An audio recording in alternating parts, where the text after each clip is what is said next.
All right. Let's fucking do it.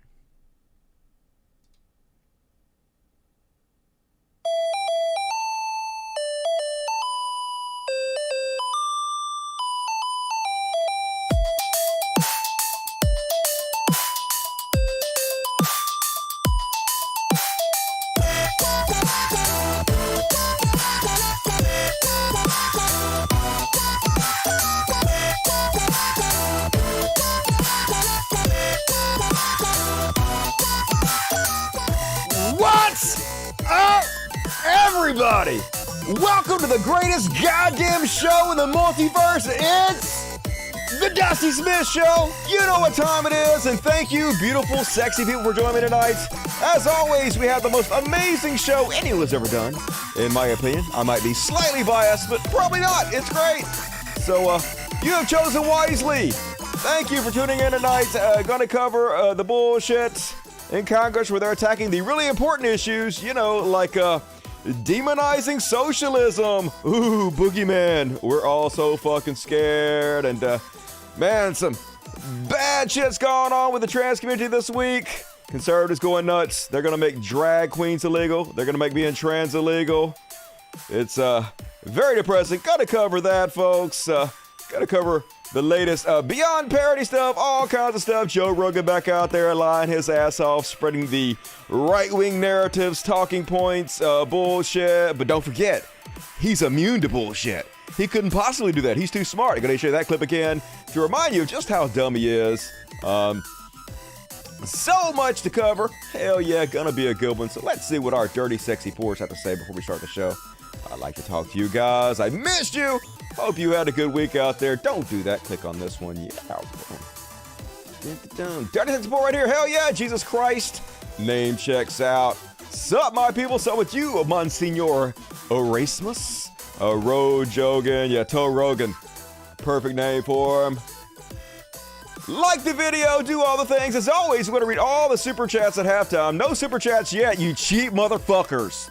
Is that what I'm worth to you? Nothing. Anyway, I'm sure we'll get a few here and there. The more you donate, the more serious I take your questions. So bye bye love, super chats, and more like yourself. All of it after the Chud Watch tonight. So do it to it, baby. And also, hell yeah, we're going to try to have an after show, folks. We're going to see if it works. Hopefully it's going to work. I have it set up. Have a few things that are too hot for YouTube. Although I'm going to do it on YouTube. I'm just going to do it in an unlisted show, so maybe it won't get me banned. Haha! Living life dangerously. But I have some shit I definitely can't show you on the public shows. So Patreon only after show. Coming on after the show for as low as $1 a month. You can get access to everything that I do on Patreon. Hopefully you don't need more. Hopefully you will. But if that's all you have, I'm not greedy. Whatever. It's all good. So Patreon link in the description of the video. Be sure to tune into that tonight. But as always, folks, I start every episode with religious bullshit. It's kind of a hat tip to my former YouTube career. Remember when I did only atheist videos? Remember that? That was awesome, but also boring. I didn't want to spend the rest of my life fucking talking about goddamn atheism always, forever.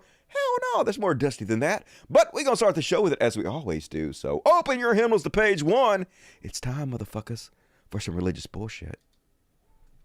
Okay, apparently I don't have the graphic up again. Well, great job, Dusty. Religious bullshit. Religious bullshit. Religious motherfucking bullshit. It's time for religious bullshit. Just the women now.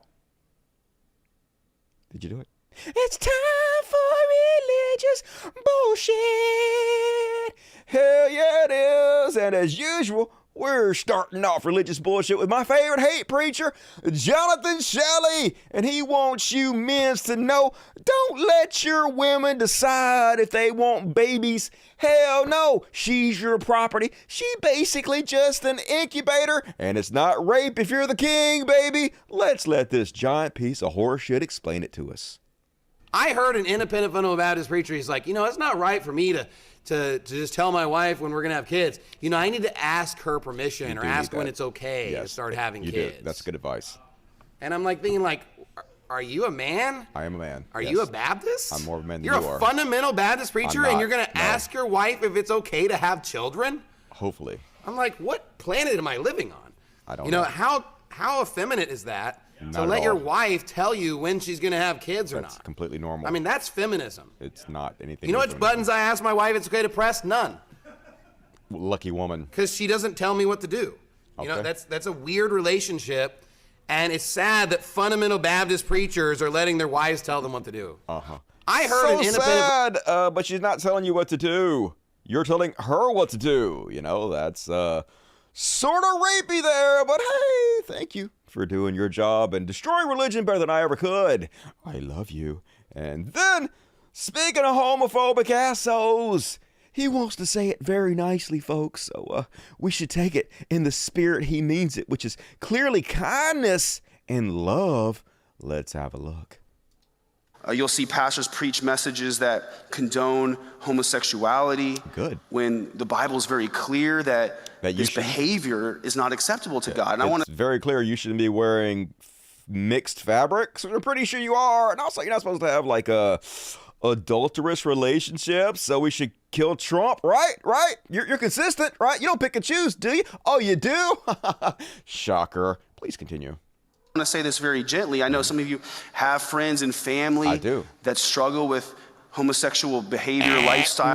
No, they're not struggling with it at all. They seem quite happy with it. It seems like you're the one struggling with it. You're the one having the problem with it. They seem okay with it. They seem gay as shit and rocking it. Maybe you are the one that should get the fuck over it and shut the shit up. Choices or attraction. We should love those people, and God does love those people, and he will accept those people, but God never accepts sin. Oh, well then fuck God. And yet you'll get... So God made them born sinful just so he can shit upon them like you? Seems like an asshole. I can see where you get it from. Pastors that well, Jesus just wants us to love people. True story. And this is false teaching, using the name of Jesus in vain. That's what you're doing right now. To push an agenda that contradicts the very word of God. You'll see... Not the word of God, ancient book of fiction. God damn it. Why don't you guys go extinct already? It's 2023. Why do we still have to deal with this? But we do. Apparently in Florida, a megachurch has moved to expel LGBTQ members. Not the best. Why is this not fitting the screen correctly? I don't understand. It's not fitting the screen. That's not what I want. Anyway, a Jacksonville megachurch is requiring members to sign a new anti-LGBTQ pledge, committing to adhere to a biblical sexuality. Way to be loving and welcoming there, showing people the love of Christ as you do. Or leave the church. I suggest you leave the church. I don't know why the fuck you're there to begin with, if you're gay. Describing the oath as an exercise in clarity in a sexually confused world. Once again, it's you guys who are confused. We are quite clear on it. It's not a problem. Who gives a shit? First Baptist Church has given members and their family until March to comply. The pledge compels members to renounce LGBTQ sexual and gender expression in favor of God's standard for human sexuality, which, is basically that women are property and you can sell your daughters off. And if a guy rapes your daughter, then he has to marry her. Completely normal shit. Biblical teachings. Why aren't you guys following it? Which the Florida church insists means there are only two genders, as well as the only morally acceptable sexual desire and expression occurs within a marriage between one woman and one man, unveiled last week. The mandatory pledge reads, as a member of First Baptist Church, I believe that God creates people in his image as either male or female. Which one is it? Is God a male or a female? Or is he both? That seems like a third gender to me. Checkmate, Christians. And that this creation is a fixed matter of human biology. So God is biologically human? Oh no, sounds like bullshit. Not individual choice. I believe marriage is instituted by God, not the government. You're literally signing a document with the government. That is all marriage is. Like, I don't know why anybody gets married, I guess for tax breaks, but it's basically just a legal document between you and the government that means, like, if you divorce, then you get half of each other's shit and all that. Seems ridiculous to me. Never gonna do it again, but you guys do you. Anyway, It's between one man and one woman as the only context for sexuality and expression. So anyway, refusing to sign the pledge does not ban an individual from attending the house of worship, but is a prerequisite for membership. Membership does not have its privileges. Senior pastor Heath Lambert tells Rolling Stone, well, senior pastor Heath Lambert can get fucked, and not in a good way, you sacks of garbage. And then, speaking of coming out of the closet, finally, folks, it finally happened. I can't believe it. I'm almost in shock. But apparently, Greg Locke has come out of the closet. He don't give a shit about no Joe Biden, but he gay as fuck and he wants the world to know it. He got a new special that's being released in movie theaters called Come Out in Jesus' Name. And it's about time Greg Locke came out. He's dancing around, he's prancing around, he's screaming in his little tight suits. And we all knew it was true, Greg. But finally, I'm glad you're coming to grips with your sexuality. The most important awakening in the church history has begun. I'll say it's a sexual awakening. So suck those dicks, Greg Locke. I'm all for it. But it's also kind of ridiculous that the big new Christian thing now is that they're releasing long-ass, boring sermons as movies. Who in the fuck is going to the theater to see Greg Locke preach? I mean, I guess somebody will. Christians are desperate. So, grift more, Greg Locke. Love to see it. And that's it, folks. That is all of my religious bullshit. Short and sweet this week, like me, baby. Let's see what the Dirty Sexy Boys have to say. Locke is gay? No way. I wish it was true. I don't think he means it that way, but he should. He is clearly a homosexual. Not if there's anything wrong with that. God is either male or female. God is binary. I know, right? Way to prove our point for us. Is Dusty going to talk about Trump saying about how we should outlaw transgender individuals? Of course I am. Dusty all over it. Is this your first time on the show? A megachurch is a large church that scams money from the fascists that attended service by service. I mean propaganda. Yep, it's the same as a small church, just bigger. Big old fucking cult. Ted Haggard vibes. I've sinned against you. Little Jimmy Swagger for you. No Silly Ray today. Nah, I saw some Silly Ray shit, but it was too long. And I don't play giant fucking long clips because who wants to sit and listen to goddamn Silly Ray all day? God is Alanis Morissette. Isn't it ironic? Don't you think? You know what's ironic about that song? Literally nothing she mentions that song is actually ironic. So I guess it is kind of ironic in that way. And mirror along, folks. I got a big one. I got a long one. Don't get a dirty mind. I'm talking about Chud Watch. Chud Watch, talking about Chud Watch. We talk about Chud. And then? Hell yeah, we do. Tonight's exception starting out with the very unserious Republican Party. Good to know they're tackling the really important shit in our society, like condemning socialism. Good God, they literally wasted time on this bullshit. You know, socialism, that word that literally means anything they want it to be. They didn't define it, so we know. They'll call a $1 trillion company that does something that they don't want them to do, something the company wants to do, and they'll just call that corporate communism.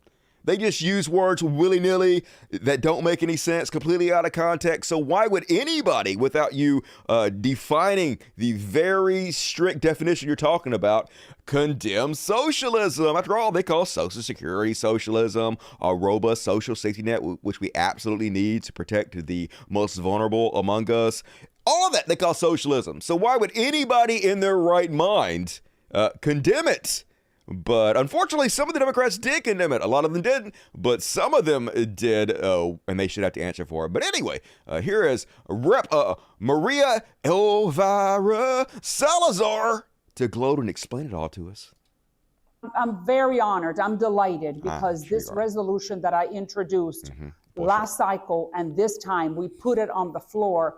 The Republicans voted 328 with 109 Democrats to denounce the horrors. All right, we need to find out who those Democrats are and vote them out of fucking office. You showed your true colors, Dems. It's time for you to fucking go. Socialism.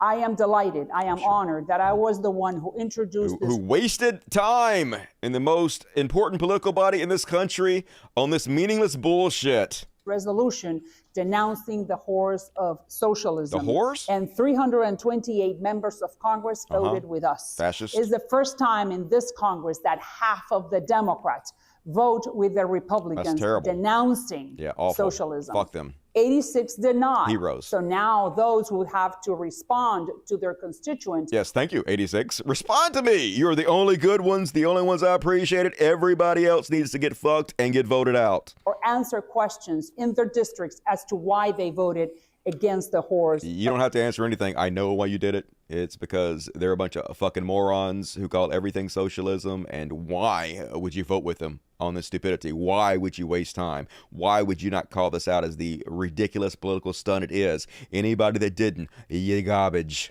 Of socialism. But I am delighted. I am happy because I am representing my district 27, where you have thousands of Nicaraguans, Venezuelans, and Cubans that know very well what the horrors of socialism mean, and that we do not want that ideology in this country. Pretty cool, actually. Infiltrating our youth. Good. So delighted. It's a good weekend for me and for my district. I'm sure it's a great weekend for you. This is all you got. You don't have any policies. You don't have any positions on any issues. They're actually going to forward America. So you have to use these political stunts to try to whip up the froth in your bases. And yep, Nikki Haley, who is running for president for the Conservative Party, shouting this bullshit out, pretending like this was important or good. 86 Democrats voted against their resolution denouncing socialism today. Heroes. 14 voted president. Fuck those people too.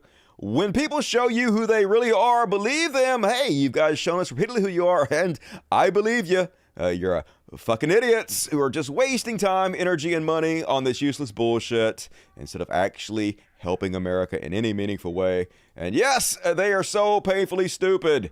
Here's Representative Andy Biggs. Today, 100 of my colleagues refuse to condemn socialism in a House resolution. Good. Will any of these 100 individuals commit to moving to Venezuela? No. You don't have to agree with what you say in order to stay in this country. That's not how freedom works. You know, if you believe in the First Amendment, that people should have the right to believe and say whatever the fuck they want to. Maybe you should move to Russia. You'd fit right in. You'd be like one of these old motherfuckers on the front line dying immediately in the Ukrainian war. Love to see it. Andy Biggs. And then, can't even make this shit up. Remember when Obama forgot to put on his flag lapel pin? He wasn't wearing his flag pin just one time, and they're like, oh my God, Obama hates America. He refused to wear his flag pin. They just make any kind of bullshit up to fearmonger because they're idiots. Well, now these same people have replaced their flag lapel pins with AR-15s. Of course they have. That's what's important to them. That's what they worship. Here's a lying Representative George Santos. And but don't worry, folks. They did it for a really good reason. They did it to trigger us. Aren't we so triggered? I'm Congressman Andrew Clyde from Georgia's 9th District. I hear that this little pin I've been giving out on the House floor has been triggering some of my Democrat colleagues. Well, I give it out to remind people of the Second Amendment of the Constitution and how important it is in preserving our liberties. If I missed you on the House floor, please stop by my office in Cannon. I have plenty more to give out. Yes, us pointing out your hypocrisy, us making fun of you and calling you idiots. We're so triggered. Look at everybody calling me a dipshit and a dumbass. They're so triggered. No, you're just dumb. I think it's great. I think it's great that you replace the American flag pin with a gun. Pretty much self-ownage. So please keep it up, Representative Andrew Clyde. And even more symbolism over substance. It's all they have. Rapey McForehead, Matt Gaetz. I just introduced an amendment in the House Judiciary Committee to recite the Pledge of Allegiance before every meeting.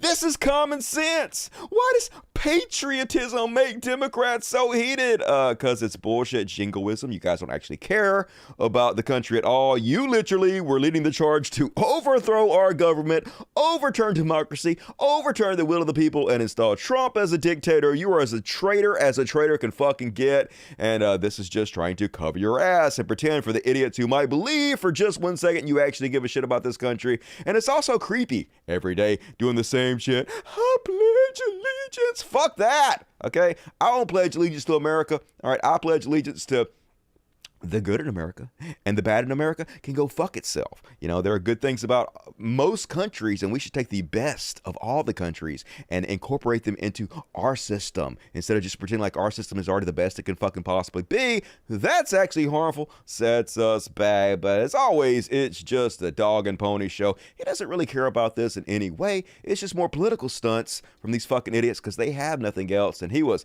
incredibly satisfyingly called out by David Cicilline. I don't know how you pronounce his name, but he destroyed him. Let's have a look. Thank you, Mr. Chairman. Mr. Issa just made reference to how important it is for us to display our commitment to the Constitution and to commit to defend it aggressively. So I'd like to offer an amendment to the amendment, adding in the second paragraph where the chair may designate an individual to lead the Pledge of Allegiance, to add the following language. Provided, however, the pledge shall not be led by an individual who supported an insurrection against the government of the United States in any way. Because I think if we adopt this amendment, then we will be truthful in representing that stating this pledge is an affirmation of your defense of democracy and the Constitution. It's hard to take that claim seriously if, in fact, an individual who in any way supported an insurrection against the government of the United States is allowed to lead the pledge. So I would ask Mr. Gates to accept this friendly amendment, and I look forward to supporting it. Would the gentleman yield for I first ask question? Mr. Gates if he'll support the amendment. Mm-hmm. Ask him. To make sure that someone who led an insurrection against the United States doesn't make a mockery of the Pledge of Allegiance and stand before this committee with their hand over their heart, claiming to support the Constitution. Mr. Cicilline, my concern would be if your definition of an insurrection is objecting to electors, then there would be many Democrats on the committee that wouldn't be eligible to lead the pledge. Yeah. His good faith objection is that he's worried about the Democrats not being included. Isn't that true? Don't we all feel like that's a very good faith argument that Rapey McForehead is having here? Since so many That's not my definition of an the last Republican president to get sworn in absent Democrat objectors was George Herbert Walker Bush. Claiming my time, Mr. Gates, I will allow the chairman to determine whether or not someone has participated in insurrection in the United States. I think this language is important. Would the gentleman further yield? I'm asking Mr. Gates, will you now accept the amendment? Well, I'm concerned that you may be disqualifying too many of your own members, Mr. Cicilline. I'm not concerned about that at all. No. Then agree to the None of us amendment. are. Agree to it then. Let's make this real. If you want to give someone the right to stand before the House Judiciary Committee and lead the Pledge of Allegiance at a bare minimum, let's guarantee that that person has not participated or supported or in any way helped an overthrow of the government of the United States. Would the gentleman yield? yield? It's like a simple proposition. So smarmy McFucknut there. God damn it, it's so embarrassing to be a conservative. Yeah, I love it. I do, because it's so easy to dunk on you guys, and the only way you're able to get anybody in office at all is to rule us by minority, and that shit is actually changing. Because there are so many more of us than they are of you, and you guys are shooting yourself in the foot every day with this stupid bullshit. Yes, it'll appeal to the dregs of humanity, to the bottom of the barrel, lowest common denominator among us, but the majority of us see right the fuck through it. We know you have no answers. We know you have no solutions, and this is why you're so desperate for these political stunts. And speaking of queen of political stunts, Marjorie Taylor Greene lamenting that the problem is we're just not helping white males enough in this country who are the real victims of our society. And that doesn't mean lobbyists are bad people. They are bad people. They're salespeople. They're shitheads. That's what people need to understand. These are salespeople, and their customers, their clients that they're rich. Selling for They want to sell out the are country. large corporations. Right. There's their That makes them industries bad people. that need their needs met too. No, they don't. And so they hire lobbyists, Right. send them in to talk to people like To me, buy you. so Right. that they can get what they need, Right. put in bills, Right, exactly. to help their industry, protect their business, Yeah. so they can keep going. To give them a huge advantage over the common man and to rule us in the oligarchy in which we all find ourselves. Can keep receiving funding or whatever it may be. Right. But the problem is, Glenn, there's not a lot of lobbyists here for regular Mr. and Mrs. American. True. Like Right. mom and pop shops. Okay, that's a good point. The single mom trying to make Another it. good point. Yes, I'm with the you. guy, the average white male Oh, trying God. to climb the corporate ladder Oh, God. when his problem is being white and male. Oh, my God. So there's not people in here fighting for regular Americans. You just have lobbyists fighting for big corporations and industries. And God damn it, I couldn't agree more. Isn't it so hard in this society to be a white male? Aren't we the ones that have it super? We're not? The entire society was built specifically for us? Strange. And then this fucking white supremacist just goes even further, folks. They don't want you teaching the history of this country. They don't want you teaching the white supremacist power structure that has always existed in this country. The racist, horrific history that underpins our society. So they just call everything CRT and lie about what it actually is. Here's a great example. Can you tell me how much COVID cash went to CRT? I have to tell you, in Illinois, they received $5.1 billion at an elementary school there that used it for equity and diversity. An elementary school got $5.1 billion to teach equity and diversity. You're serious right now. You're on the fucking House floor saying this shit. Is there not perjury or something that they're susceptible to? There's, like, I didn't have to look it up. I did look it up, and it's not true. But nobody has to look that up. They ain't giving a goddamn elementary school $5.1 billion for anything, much less equity and diversity. What is going on here? Anyway, please continue. The idea that one school in Illinois got $5 billion to teach equity and diversity is insane, so I decided to see where she's getting these numbers from. Thank you. It turns out in 2021, the federal government issued education-related COVID relief funds to every state, and Illinois specifically received $5 billion. The state's plan mentions equity and diversity to describe how they'll respond to the impacts of COVID-19, which has nothing to do with an actual curriculum for students. It does not. Not only that, but she claims that only one school received this $5 billion CRT check. Yeah, well, she a fucking liar, of course. That is her job. Spread white supremacy uphill to the white nationalists that put her in office. And she is the most popular Republican congressperson in the world, which is not shocking. This is what they are. When someone shows you what they are, believe them. And then... Jim Jordan on the horrible police brutality says he's uncertain that reform can stop the evil seen in the Tyree Nichols video. Yes, we've tried nothing and we're all out of ideas. Nothing can be done about it. What you gonna do? Where our kids have to die in mass shootings. We just have to let police kill us. Well, there's nothing that can be done about it, folks. But you know what we should do? Hey, let's denounce socialism. That'll protect our children. Let's say the Pledge of Allegiance. Hey, if we all say the Pledge of Allegiance really, really hard, I bet the police will stop killing folks. Don't you guys agree with me? You don't? Oh, well, goody. Thank you for being smarter than that. And then actor John Voight is back. God damn it, Angelina Jolie, talk to your daddy. Anyway, he wants us to know that Trump is God's man and we all have to worship him just like he does. And I believe him because he's saying it in a really calm, really serious acting voice. Let's have a listen. My friends, we all love truths and good news. I do. And that's what Newsmax brought to us. That's okay. Stop. No. What? No. What? Newsmax don't give you the fucking truth. It's literally a right-wing propaganda network that lies for a living. All right. Strike one. Strike one, John. You're on notice. We were able to rely on truths. Now the left are taking it down. No. Strike two. The left are not taking it down. Look.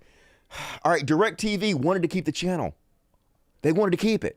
But the ratings are really fucking low. And then Newsmax demanded a raise for their really low rated show. So DirecTV was like, hey, we're a private company and we don't want to have to subsidize this right-wing propaganda. So if you guys want to ask for this more money, we'll keep you on. They're like, no, give us more money for our very low-rated show that only gets 150,000 views a day, which is much, much lower than most big YouTube channels. And DirecTV said, no, we're not going to pass that cost on to our customers. That would not be good business sense. So like every private company has a right to do, they turned the offer down. But now it's the left somehow.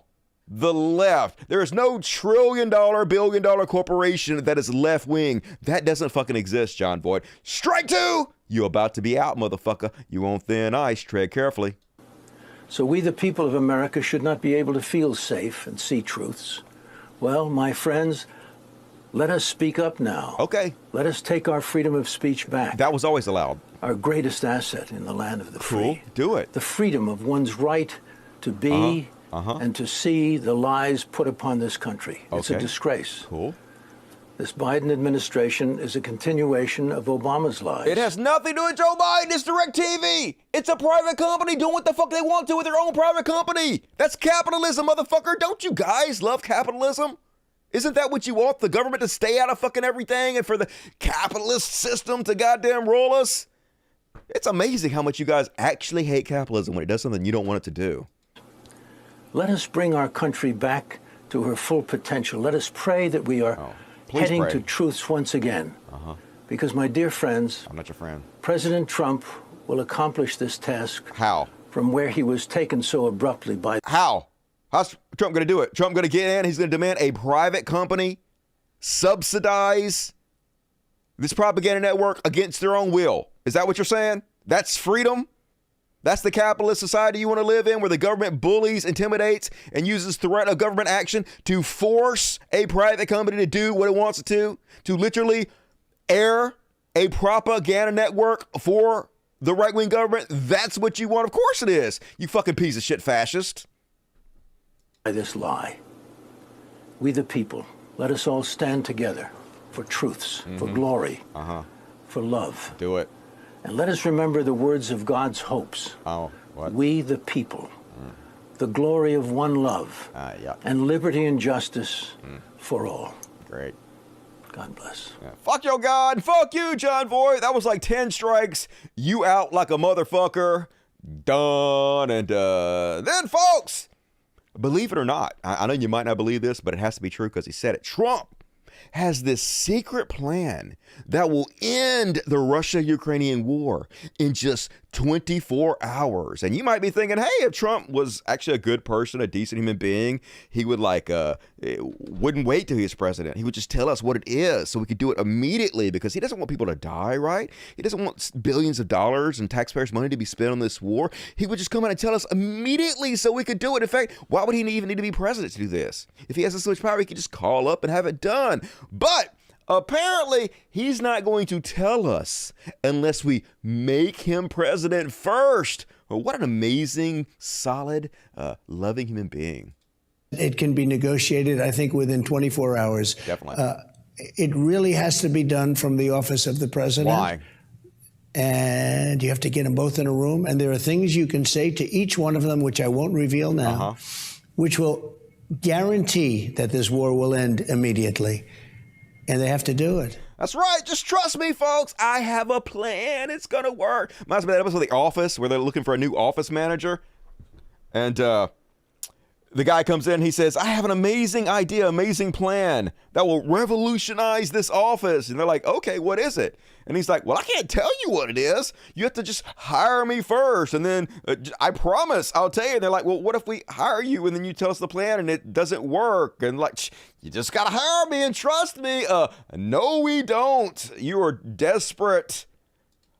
A pathological liar, a giant piece of garbage. I do not trust you.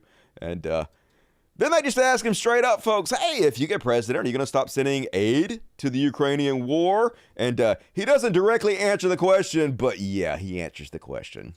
Do you want to cut off aid to Ukraine right now, Mr. President?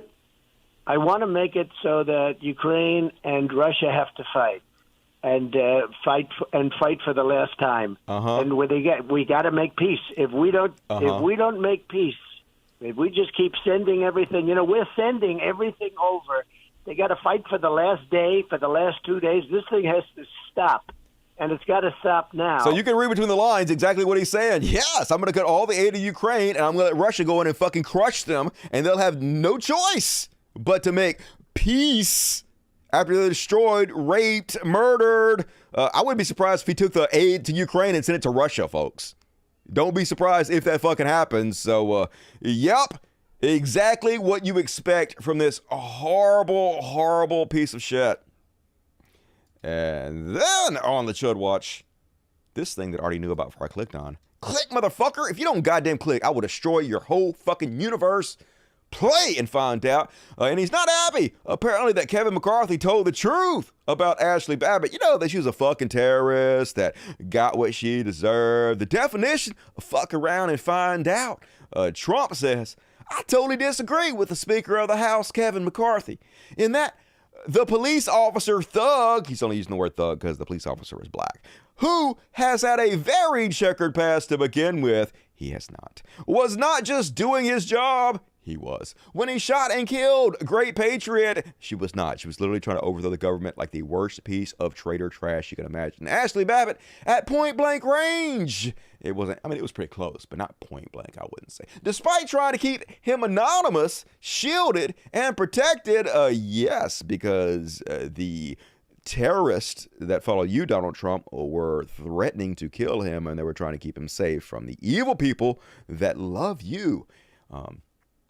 This misfit, all caps, proudly showed up on NBC, fake nightly news, bragging about the killing. He was defending himself against the slander people like you are putting out against him. He was not a hero, but a coward, all caps, who wanted to show how tough he was. Literally, no doubt he did not want to shoot anybody, but an entire mob was trying to break into the Capitol building, trying to break into the House floor and intimidate the Congress and to not certify the election so that you could be made dictator. You know, traitors. So she got murdered like the traitor trash she was, who wanted to show how tough he was. Ashley Babbitt was murdered. I wouldn't say murdered. She was only killed. She was definitely killed, as everybody who took part in that probably should have been. Like, I'm not even for that. But that's what you conservatives say. Ever since I was a kid, I've heard how you guys speak about traitors. Oh my God, we used to hang traitors on trees. The tree of liberty has to be watered with tyrants and traitors. And now when you guys do it, it's like, it wasn't us, it was Antifa, but also the people that were heroes. You know, it's doublethink. It's 1984 cognitive dissonance. We can see right through that bullshit. Keep lying, Trump. And Junior back at it. Coke Jr. shilling for his conservative mobile phone provider, Patriot Mobile, who I did an incredible expose on, one of the first. Let's have a listen and then we'll talk about it. And like you, I'm not afraid of a good fight, which is why I'm proud to support Patriot Mobile. They're not just America's only Christian conservative mobile phone provider. They're one of the few companies out there fighting back against the radical left's agenda every day. Imagine being able to support conservative causes and putting America first with every call that you make. Okay, that's not what you're doing at all. Literally what you're doing is, as I've covered before, Patriot Mobile resells T-Mobile service. And they charge you an extra $15 to $20 a month for the exact same service. So all you're doing is you're paying a middleman more money for the exact same service that you would have got if you would have been through T-Mobile. And yes, they do take a small part of the money that they conned you out of and they give it to conservative causes. But instead of giving them money, making them rich, you could have taken the entire $20 that you saved a month by going directly from T-Mobile and supported anything you want. You could have actually spent more money of your savings on conservative causes. So actually, by going through T-Mobile, you're doing your side a disservice. You're actually hurting your side by giving money to these con men who are going to spend less of it than you could on conservative causes. So way to shoot yourself in the foot, idiots, because you've been conned by shameless grifters like Coke Jr. And then, as I continue to say, folks, they are not a serious party. They are a party of fucking liars. So, goddammit, I didn't pull up the article that shows this. So anyway, here's a Representative Jim Jordan, who you might remember covered up the molestations of wrestlers that were under his care. He says, the left wants to ban your gas stove. No, they don't. They did a study that showed that some gas stoves are not safe, especially for children. They cause health issues like asthma and stuff. And some people especially the ones that regulate products, say that if these gas stoves cannot fix these issues and make them safe for consumers, they'll treat them like every other product that is not safe for consumers, and they'll regulate these specific gas stoves who have not corrected their issues. Exactly what the government is supposed to do, protect children from these evil companies who put out these faulty products that hurt people. Not true. Anyway, it goes on to say, and even if they aren't successful, good luck affording to cook on it in Joe Biden's America. And he posts this article from Fox News. San Diego restaurant sees natural gas bill soar to $6,000 in 1 month. Oh my God, Joe Biden. Joe Biden is making the natural gas prices so high on purpose because he hates small business. He's just trying to destroy America on purpose. This motherfucker. But like, obviously, most of the people who read Jim Jordan's tweets are not going to actually click on the article and read it. But if you do, like I did, it turns out that what happened was they had a spike in gas prices in December. And actually in January, the gas prices dropped again 68%. And the cause of the spikes in gas prices had literally zero to do with Biden at all. It was due to what they claim were some very rare situations that caused the gas to spike. And also it was just price gouging from the companies. That's what they're doing. These billion, $1 trillion corporations are just sticking it to Americans. They're making record fucking profits. And yes, in a way, that sort of is Joe Biden's fault because in America, even the Democrats are conservative and they won't do what needs to be done, which is punish these price gouging motherfuckers. Make examples out of them so no one follows from their goddamn example. Maybe we should nationalize these fucking companies. Maybe they shouldn't be private. Maybe we shouldn't let something like the heating of American families be left to evil corporations who are just going to wring every goddamn dime they can out of us while we suffer. Maybe that. So a little bit his fault, but not fucking really. And you conservatives definitely aren't going to do anything to fix the problems. But lies, damnable lies. But we all know they're not actually going to read the article. They're just going to read what he says and be like, yeah, Joe Biden making gas go up. Just fucking below the barrel. Lowest common denominator. And speaking of an unserious party, here's DeSantis, and he's outlawed his framework for his very important budget. And as always, the conservatives attacking and tackling the real problems in America. And then we just added, because I think it needs to be done, no tax permanently on gas stoves. They want your gas stove, and we're not going to let that happen. And we're not even a state. The way Florida was built, a lot of this wasn't even connected to gas lines. Right. You got a lot of electric stuff. But it's just the principle of, you know, this is ridiculous that they... And then yes, it's the principle that this thing we made up is so ridiculous. And I agree, it is ridiculous, but you are the ridiculous one. Hard to believe this is effective to Republicans, but it is. This is how dumb they are. They make up bullshit to anger you with, and they fix problems that don't exist, and then you're like, yeah, make him president. Just God damn it, you people are so sad in every conceivable way. And then doing what they're all doing, folks, threatening to use the power of the government to force a private company to air a propaganda network for right-wing conservatives against their will. Here he is talking about DirecTV and how they're going to bully and use the power of the government to make sure they do what they don't want to do. I mean, I think there should be no ideological litmus test when you have these big companies that have the decision to make or break a news network or any type of network. Why? Don't they have the freedom to do that? Isn't that literally what private companies have every right to do? Why does your government have the right to regulate what a private company has on their platform? Please explain this. And they'll give different rationales for why they don't want to do it. But the reality is they have so much other content that is very lightly viewed, and yet they keep that on. Right, because that content didn't demand higher prices, higher fees, and they don't have to pass the cost increase onto their customers. And it seems it's the One America News and the Newsmax who are being targeted. So I think it does warrant an investigation. I mean, I think probably the Congress and the House would probably be best equipped to do it. Definitely. We have helped all these organizations who've been under pressure since I've been governor, and if there are things we can do. But I really think this is something that the Congress needs to look at, and I think that they need to ensure that there's, not intellectual discrimination going on when it comes to what people are able to view. Yeah, that's some real important stuff for the Congress to be tackling, folks. Make sure propaganda is forced upon their networks against their will. Hey, America doesn't have any other problems, does it? Yeah, that's the good shit to tackle.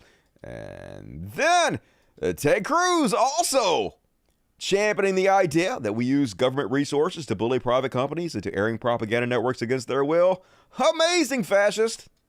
There are millions of Texans that want to hear the truth, that want to hear news. OAN does a great do they have the internet? They do? They can hear it anyway? Oh. Great job. Newsmax does a great job. Fox News does a great job. They are voices that are needed. They're not needed, and DirecTV has a right to not air anything they want to do. But fascists don't give a shit. They're going to force these private companies to do whatever they want to. They don't actually care about the free market. They don't actually care about capitalism regulating itself. They're full of shit. And speaking of white nationalists, Vincent James and Lauren Winsk want you guys to know that the Jews are not the chosen people. I actually agree with that one. Let's listen to what they say, and then we'll discuss. They are not the quote-unquote chosen people. This is a completely misinterpreted quote. We are the chosen people. No, they're not. False! Okay, let's start off. I do agree that the Jews are not the chosen people, but neither are you, white folks, not the chosen people. Guess what? There are no chosen people, because there is no God. And if there was a God, why would he just choose one specific set of people that he created? It doesn't make any sense. But anyway, I will agree with one thing, though. Judaism is a cult, just like Christianity is, just like Islam is, just like every other religion is. And Judaism is 100% based on Jewish supremacy. Just like white supremacy, the Jews are taught from the religious ones anyway, from birth, that they are chosen and in some way better than the rest of society, which is bad. Absolutely should be called out. Zionism is a plague on our society, and it's not anti-Semitic to say so in any way. It's just the fucking truth. Now, I don't believe there's any kind of grand Jewish conspiracy. I don't believe the Jews are running anything. I don't believe the Jews are trying to destroy our society. All that's bullshit, but all these bullshit fake religions should be called out, and Judaism is as bad as any of them, in my opinion. Christians are the people who accept Christ are the chosen people. It says this explicitly and often throughout the Bible. People want to take one verse because they've been brainwashed and completely misinterpret it while disregarding all of the other verses that say the exact opposite. And by the way, that verse doesn't even say what they think it says anyway. So Christians are the chosen people. You're not. And Ye's right. We shouldn't allow anyone that doesn't believe in Christ in positions of power in this country. That's right. No Jews in positions of power. Why do we need representative government? Let's just have nothing but Christians decide everything for us, and we just have to do what they say, because, Christo-fascism and all. Yeah, it's true. And I think that as Christians, it's okay to say that. It's okay to be unapologetically Jesus-loving Christians, and all those who intend to get on our way. I would absolutely advise against that, because I feel like Christians have been emboldened, especially now. They are. I'm in your way, motherfucker. What you gonna do? You ain't gonna do shit. Ain't nobody afraid of you. Your jokes meant to be made fun of, and I love doing it. And I agree with Hassani B here. In 35 U.S. states, divesting, demanding to boycott or sanction Israel for its apartheid regime is illegal. So it's not surprising that Ilhan Omar was taken off the Foreign Affairs Committee. This is the clearest violation of the First Amendment. Anti-Zionism is not anti-Semitism, and 100% true. Anti-Zionism is just common fucking sense. The Jews are not the chosen people. They ain't better than me. They ain't better than you. They're just like all of us, and fuck that ancient fairy tale bullshit. We should fight against that with our dying goddamn breath. Has nothing to do with anti-Semitism. Fuck them making that claim. And then, be careful what you wish for, Kyle Rittenhouse. At first, he was like, people need to start being held accountable. And unfortunately, he a goddamn murderer. So he being sued by one of the people he murdered, their family. Apparently didn't appreciate that too much. So wrongful death lawsuit upheld. After a 100-hour search to serve Rittenhouse, he went into hiding. He tried to avoid it, but you couldn't hide forever, Rittenhouse. So enjoy the lawsuit, fucko. He's already made so much money off these murders because it's a trash society, and that's goddamn what conservatives reward. Hopefully, they'll take every fucking penny and even more from you, Kyle Rittenhouse. I'll cross my fingers, hope to see it. And then, on the Chud Watch, conservatives are mad as shit at the CEO of one of the Chat GPT programs. You guys heard about these Chat GPT programs? So basically, AI can chat with you, right? You can sit there and type in what you want to say. You can be like, hey, write a Shakespearean sonnet in the style of Sesame Street, and it'll do it. I mean, I can't like sit here and quote off the top of my head what it might say because I'm not as smart as the AI, but it'll write you something out so fucking brilliant. You'll be like, holy shit, this thing instantly created exactly what I wanted to do. It's amazing. AI gonna take over everything, folks, in the future. But unfortunately, as we all know, reality has a liberal bias, right? Facts have a liberal bias. And all these chat programs are doing is going on the internet and gathering information and assessing facts from fiction. And so when you ask it questions, it gives you the correct answers. And it's mostly anti-conservative because conservatives just spread propaganda, lies, fear-mongering, and the chatbots ain't fucking having it. And conservatives, they going fucking nuts. They're like, oh my God, all this AI is woke. And so they're attacking the employees of this company. And so the CEO came out, Sam Altman, and said, we know that ChatGPT has shortcomings around bias and are working to improve it. But directing hate at individual OAI employees because of this is appalling. Hit me all you want, but attacking other people here doesn't help the field advance. And the people doing it know that. And I do actually kind of agree that the chat programs are kind of biased slightly in a way. I only have really one major experience with these chat programs. I went to this Chat GPT and I was like, okay, what I want to ask this thing? And I was like, you know what I do a lot on this show?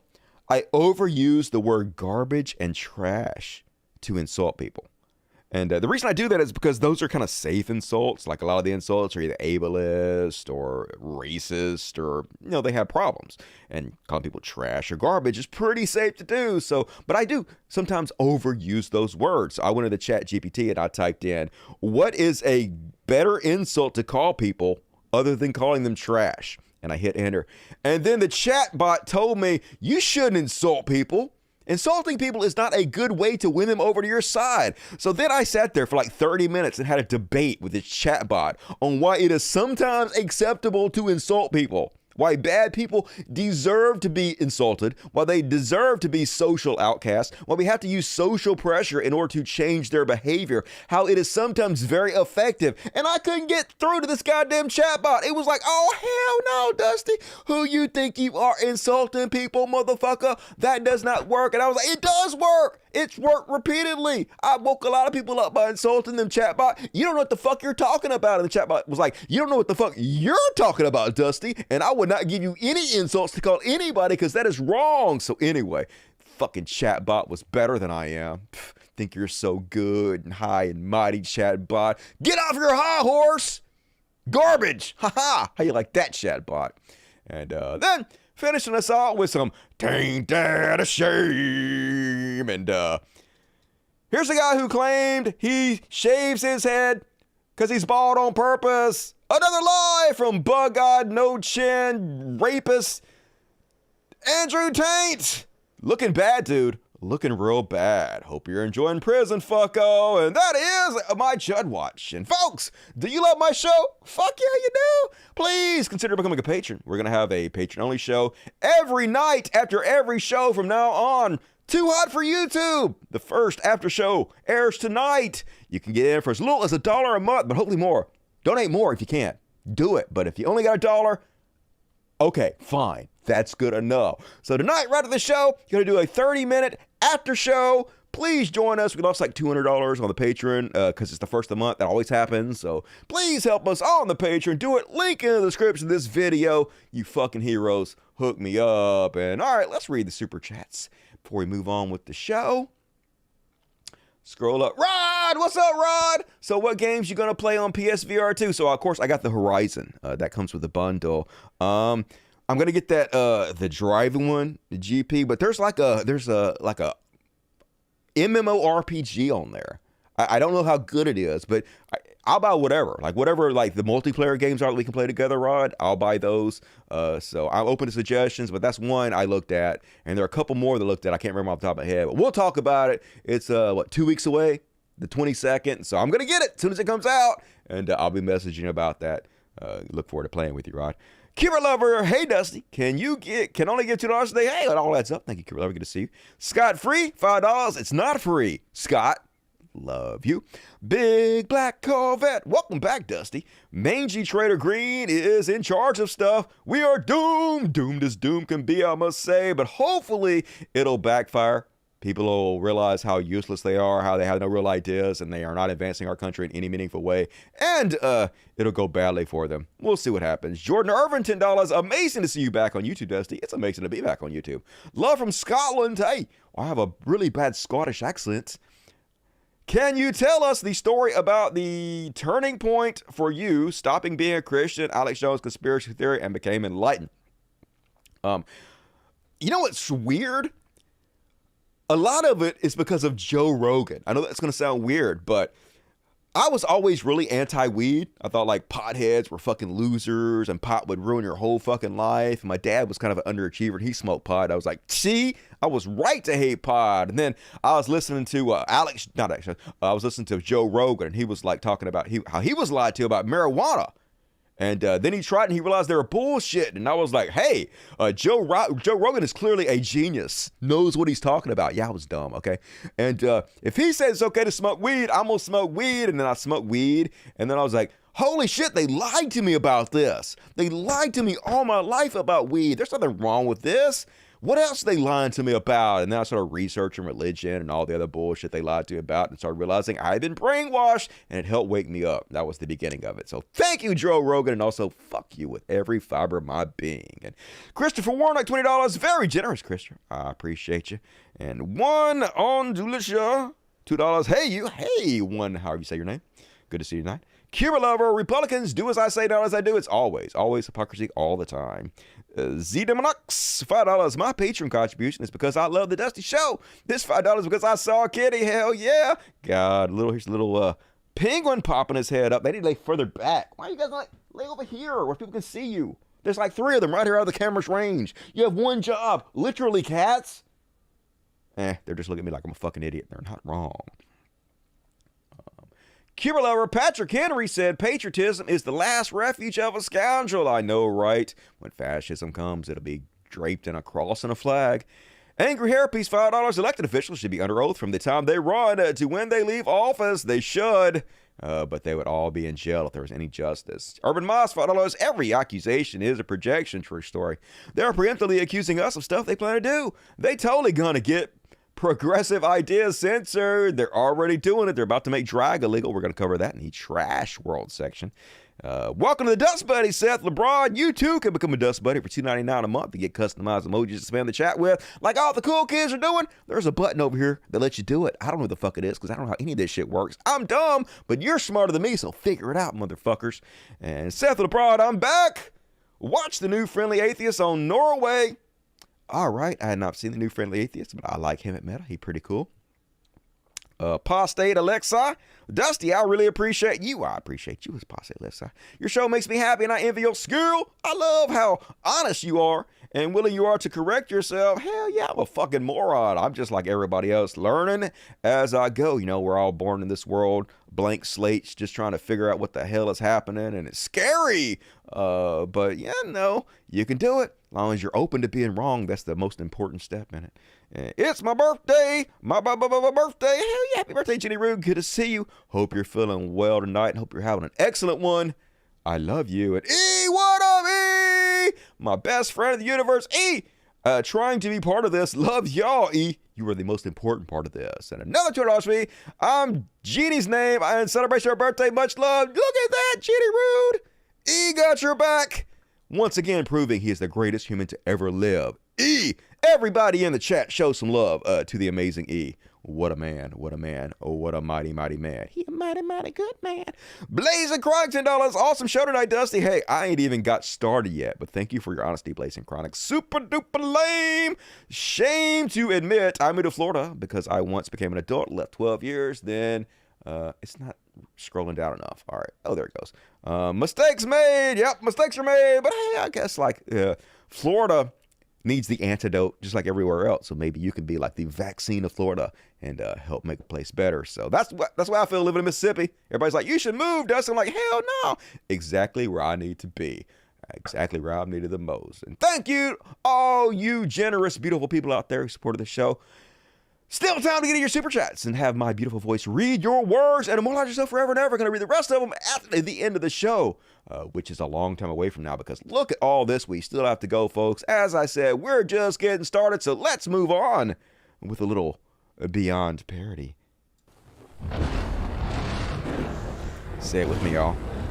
Beyond Parody! That's my favorite section, Beyond Parody, even though it's technically all beyond parodying. Gonna start out with Hero Walter Masterson. He's one of the good ones, and once again proven just how hypocritical anti-abortion protesters are. They don't give a shit about the kid once it's born. You know, pro-life until the kid comes out, then you're fucking on your own. Here he is, trying to get anti-abortion protesters to care about feeding children after they're born. Guess how it went for them? I bet you can't. Yeah, you can. Let's have a look. I have a petition for universal pre-K, nationwide free lunch for children, expanded access to childcare for working parents. We figured the best place to get signatures is this march, because no one cares more about protecting children. I don't agree with your 3 resolutions or sure your 3 objectives. Are you worried about the ideology that will be taught at those? Yes, or where the money is going to come from. My personal view is that this should come from the military budget in Washington, D.C. The military is one of the few things that the government should be spending. Yeah. I don't believe in universal pre-K. Yeah, I don't believe in any of this. Yeah, the military is actually one of the few things we should be bankrupting our country over. Feeding children? Hell no. Educating these children? Fuck them. Murdering children in other countries? Yay! Way to show the love of Christ. Everybody goes to pre-K. They get into the public school system with some of the liberal ideas that are there. For universal pre-K, like facts, nationwide free lunch for children, expanded access to childcare for working parents. And together we're going to make it easier for Americans to start. Are you a Democrat? You actually want to help children? You have love for the born children? You want to make sure they're not left to fend for themselves? You fucking evil Democrat. Yeah, I'm a Democrat, motherfucker. I have love in my heart, unlike you. Kids get fed. Universal pre-K, nationwide free lunch for children, expanded access to childcare for working parents.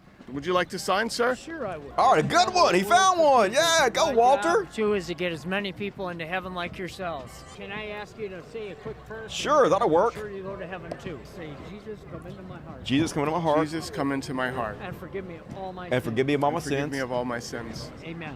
Amen. Now your sins are forgiven and the Holy Spirit lives in you forever. All right, that's all it took? You guys are good guys. Fuck yeah, I'm gonna sin for the rest of my life. I'm golden.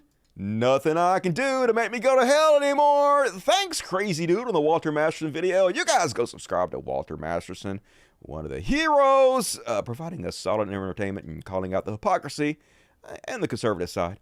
And Trump train. Speaking of the Trump train, folks, just a reminder that Trump will never, ever plead the Fifth Amendment. You know why? Because only the guilty plead the Fifth Amendment. You don't believe him? Just listen to him yourself. Ever taking the Fifth, I think it's disgraceful. Fifth Amendment. The mob takes the Fifth. Mm-hmm. If you're innocent, why are you taking the Fifth Amendment? Exactly. Fifth Amendment. Horrible. Horrible. Horrible. Horrible. He pleaded the Fifth, and that was the end. We never heard about him again. This is like Watergate. Watergate. Only it's worse. Worse than Watergate, pleading the Fifth Amendment, folks. Trump would never do it because only guilty people plead the Fifth. Oh, he did it 400 times? He did it for 4 hours straight? Oh, okay. For all of the above reasons, I respectfully decline to answer the questions under the rights and privileges afforded to every citizen under the United States Constitution. This will be my answer to any further questions. Mr. Trump, the focus of our investigation and what we are primarily going to cover today involves the presentation of your statements of financial condition between 2011 and the present. I take it you are generally familiar with those statements. Is that correct? For all of the reasons provided in my answer, which is incorporated herein, in its entirety, I decline to answer the question.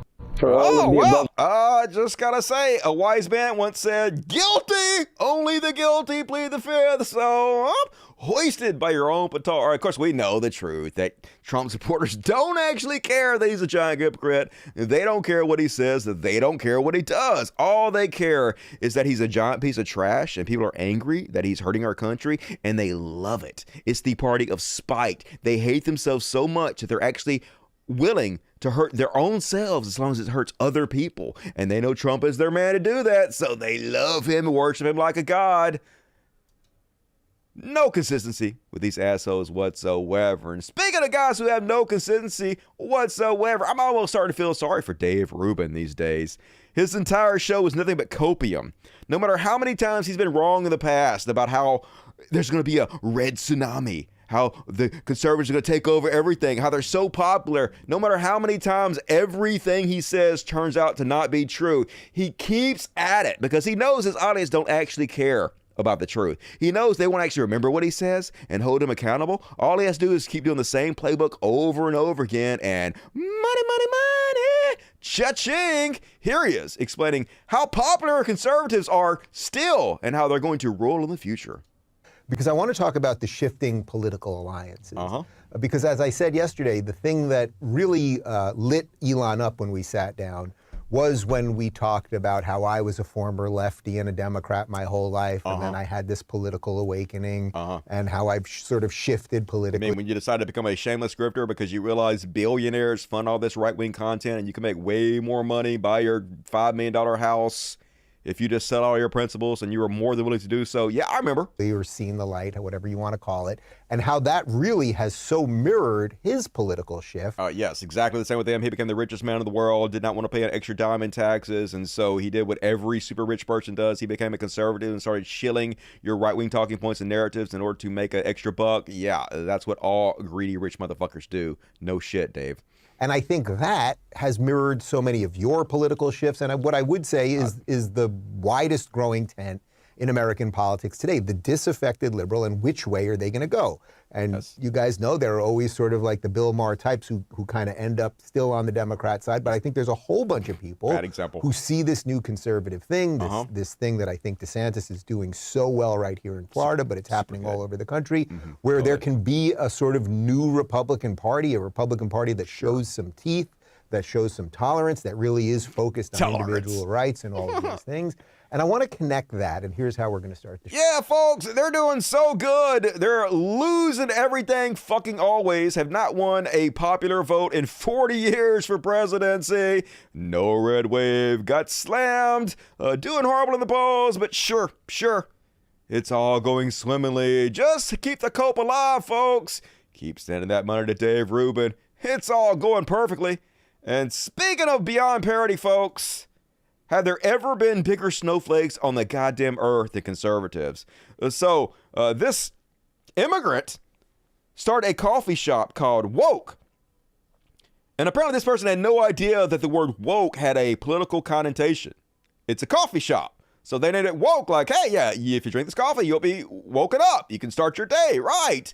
And conservatives flip the fuck out and refused to patron this coffee shop because they couldn't stand the name. Even the word woke triggers them. A Connecticut restaurant has been forced to defend itself in the face of conservative anger over its name Woke. The owner of the newly opened restaurant, Carmen Quiroga, said she had intended to communicate wake up and have coffee when she named her business in Coventry, Connecticut.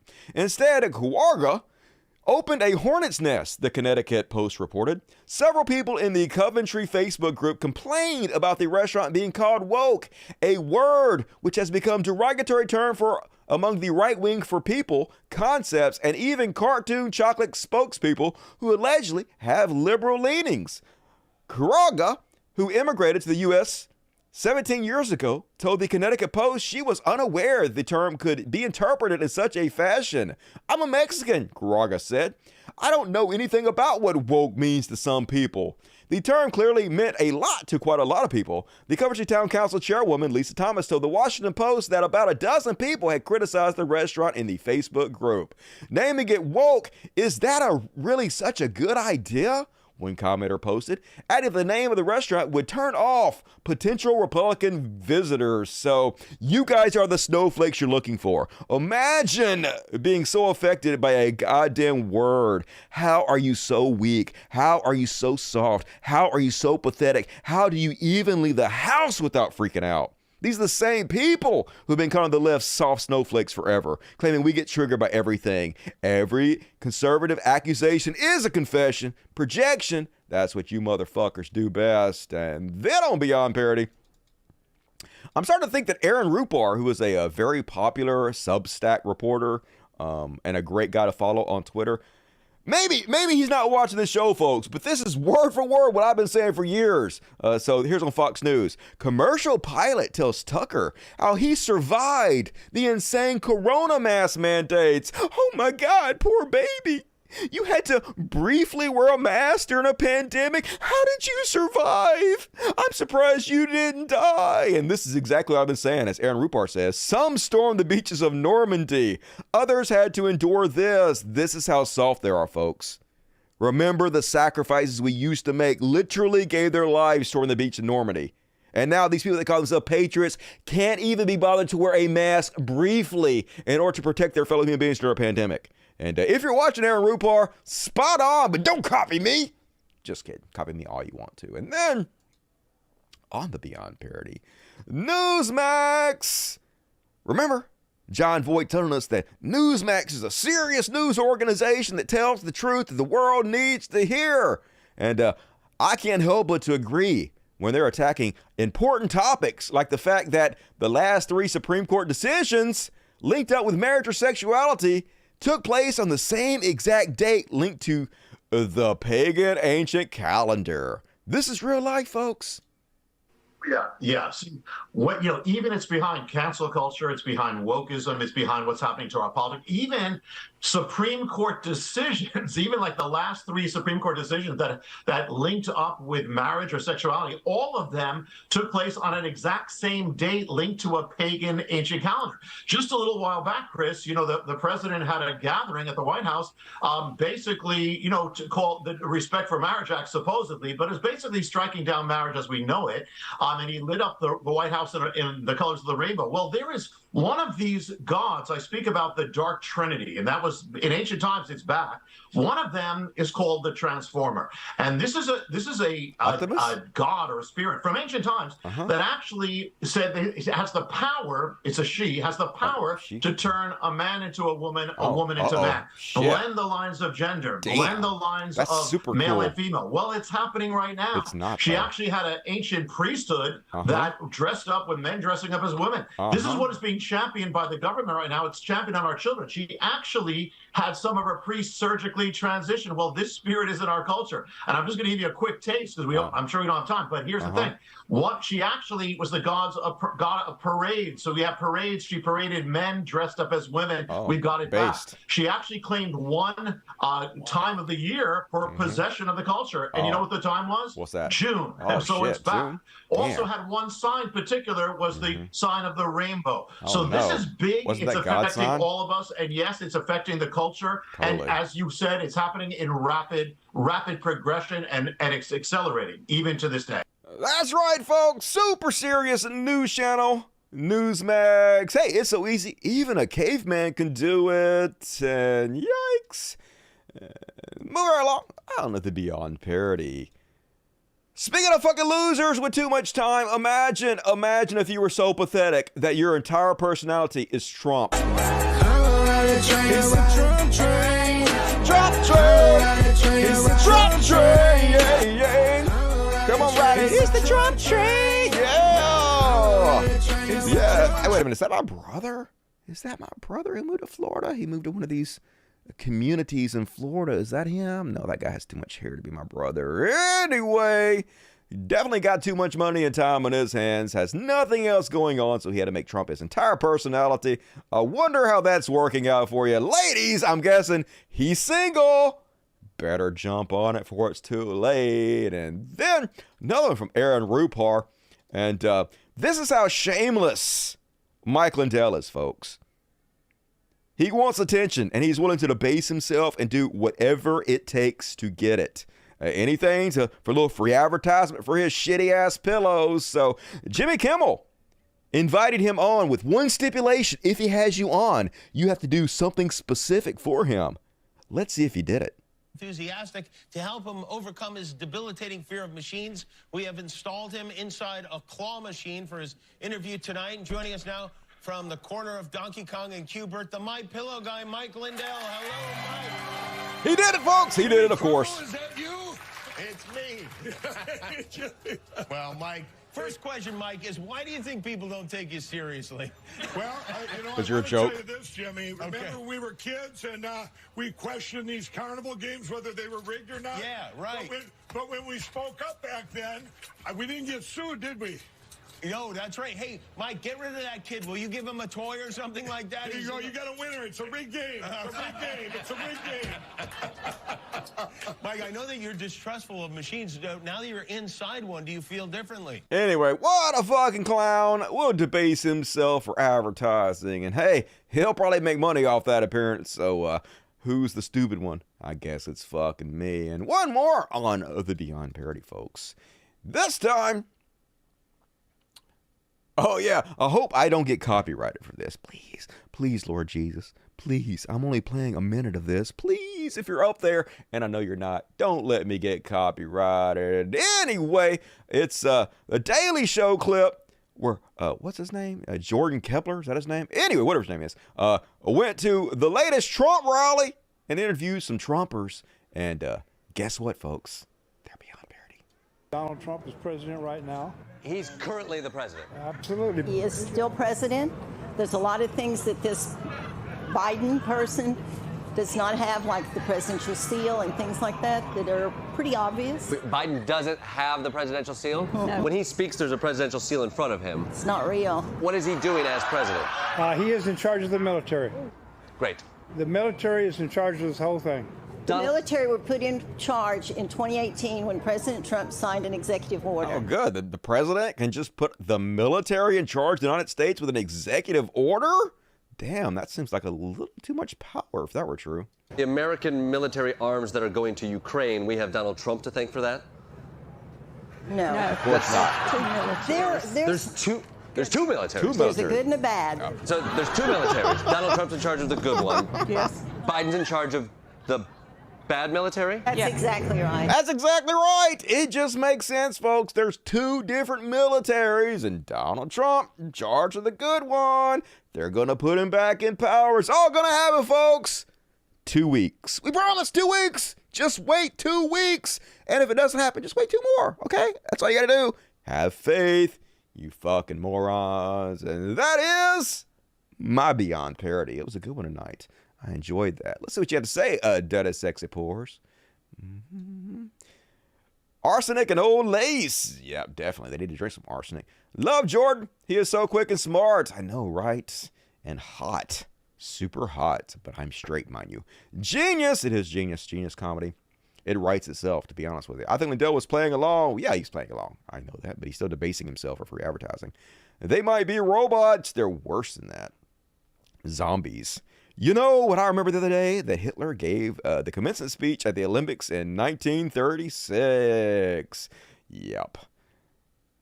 What an asshole. You really do have to admire conservatives' abilities to have two opposing ideas simultaneously. Yep.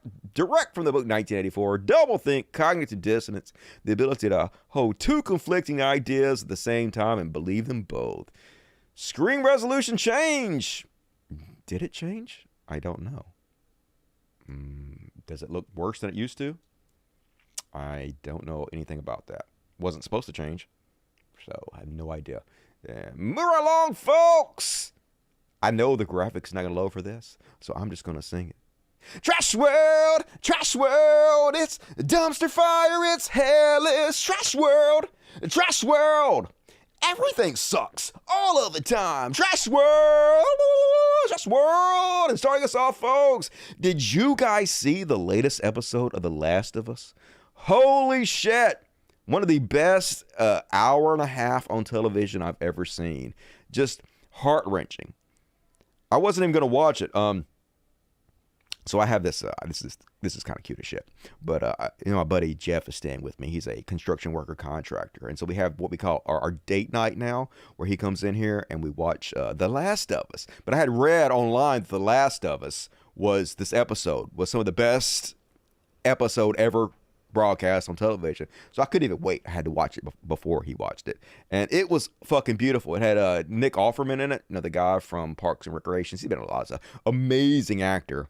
And this is not really a spoiler alert because you're about to find out exactly what it's about from what all these people say. But it turned out to be a gay love story. And the way they did it was just beautiful. Very entertaining, very well done, and very heartfelt.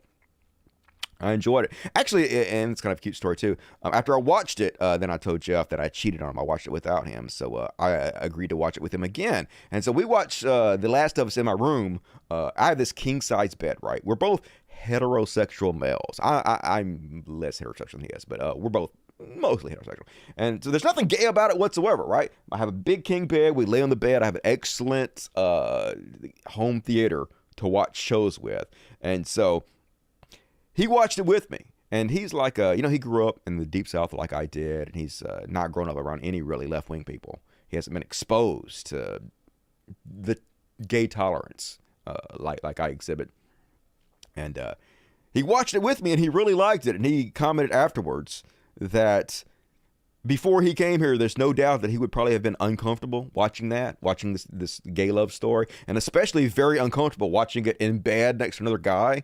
But like was kind of amazed at his progress, that he didn't have any problem with it, that he really enjoyed it, and he understood now, and he thought it was a great episode. So just goes to show you, like, a little bit of exposure to more progressive ideas and love and caring about people can kind of wake them up and help progress their ideology. He really enjoyed it, folks, but not everybody did. Conservatives are freaked out about it, folks. Needless to say, they weren't on board with a gay love story because, oh my God, the gays. First off, Watermelon Head Sebastian Gorka freaking out about the fact they dare have a gay love story. Let's have a look. 52 minutes of the episode. 52 minutes of this episode that's supposed to be about zombies and saving humanity is a gay romance. Good. Between two hirsute bearded men. One a survivalist and one a little bit more clearly homosexual. They're naked, they get in bed, they have sex. They did do all that, yes. They share strawberries. You can watch it yourself beautiful. If you wish to. There's a rule in story making. Whether you're writing a book, a novel, a TV show, or film, every actor, every scene must have one purpose, to drive the story forward. It did that beautifully. If the actor, 100%. the character, the scene doesn't drive the story forward, it must be jettisoned. Okay, but this did. For 50 plus minutes, we have a gay romance. Why? Because it was a great way to drive the story along. The population are homosexuals. That was the point. I guarantee you, they had a record viewership for this show. Yes, because it was very good. I guarantee you, millions of people, maybe tens of millions of people switched off, and maybe some of them canceled their HBO subscription. I doubt very seriously very many people watched that episode and canceled after that amazing fucking episode. Not everybody is a small-minded bigot like you, and how is your head that big and your mind so small? It is a culture war. Oh, it's good to be. They are hostages to their own ideology. Oh my God. And they will ruin everything. Oh my fucking God, dude. Because they have one goal. You are such a snowflake. Whether it's the mutilation of children with transgender transition surgery, whether it's the wokification of the military, the schools, Hollywood, TV shows, it is assault on the values He's being assaulted, that our civilization is built We're upon. forcing him to watch and this TV show. More directly an assault on the building blocks of our civilization. Oh, yeah, it's such an assault. And that is the family. HBO zombie show, y'all. We know what you're doing. We know, HBO. You're trying to make quality entertainment for everybody. I dare you make brilliant programming, HBO. Psh, you better make your character straight from now on, or I'm canceling my HBO. Do not support entities like HBO. I'm going to support them twice. I pirated the movie, and now I'm going to buy HBO. I'm not actually going to do that, but I wish I could. I guess I could. But anyway, moving right along, folks. Even Tim Pool, shocker, Beanie Baby himself is not on board with this gay propaganda. He's too much of a alpha male heterosexual to watch two gay men. Let's let this genetic specimen explain it all to us. I mean, I just felt like I was watching this show, and you're supposed to be sad that these two people are in love with each other and they're dying, and I'm like, right. I don't see it. I don't see it. I don't feel it. It doesn't. Because you're a fucking bigot. You're a homophobic piece of shit. And also, I know you don't actually care. You probably liked it. You're just a shameless con man. You've sold out every bit of integrity you might have ever had for a fucking dollar bill, and you're just placating your brainless, mindless, bigoted, shitty audience. Because that's what you are, dude. You're just human garbage. Please continue proving it to us. If it was a woman, I would have understood it. Yeah, or what if they were like father and son? Yes.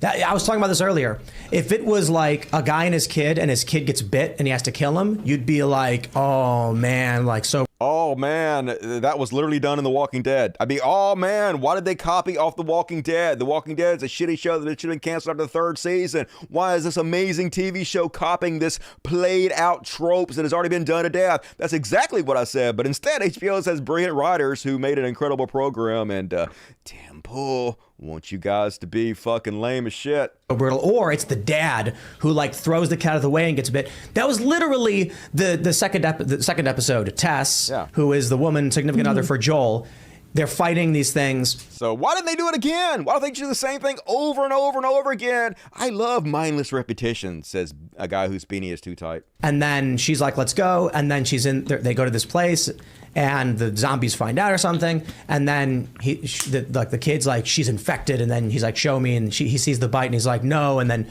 she's like, get out of here. And she sacrifices herself. And it's brutal to watch. Yeah. But yeah, I was like, if this episode was like a guy and he meets some like teenage kid, and then over the next 5-6 years, he's teaching the kid how to shoot, and he's teaching the kid how to prep and survive. And then it ended with him like throwing the cat out of the way and then getting bit on the arm, and the kid has to shoot him, and he's crying. Would have been the most brutal episode ever. But two adult, burly, bearded men. I am not trying to be a dick. I don't care if that's your thing. That's your thing. I don't feel like that resonates. Did you see Brokeback Mountain? Did you see Brokeback Mountain? It did resonate. It was a beautiful love story. It did it perfectly. Like I said, even people like Jeff were able to see the beauty in it and kind of wake them up to this kind of content. So, cry more, Beanie Baby. I love your fucking tears, you goddamn soft as shit snowflake. And then,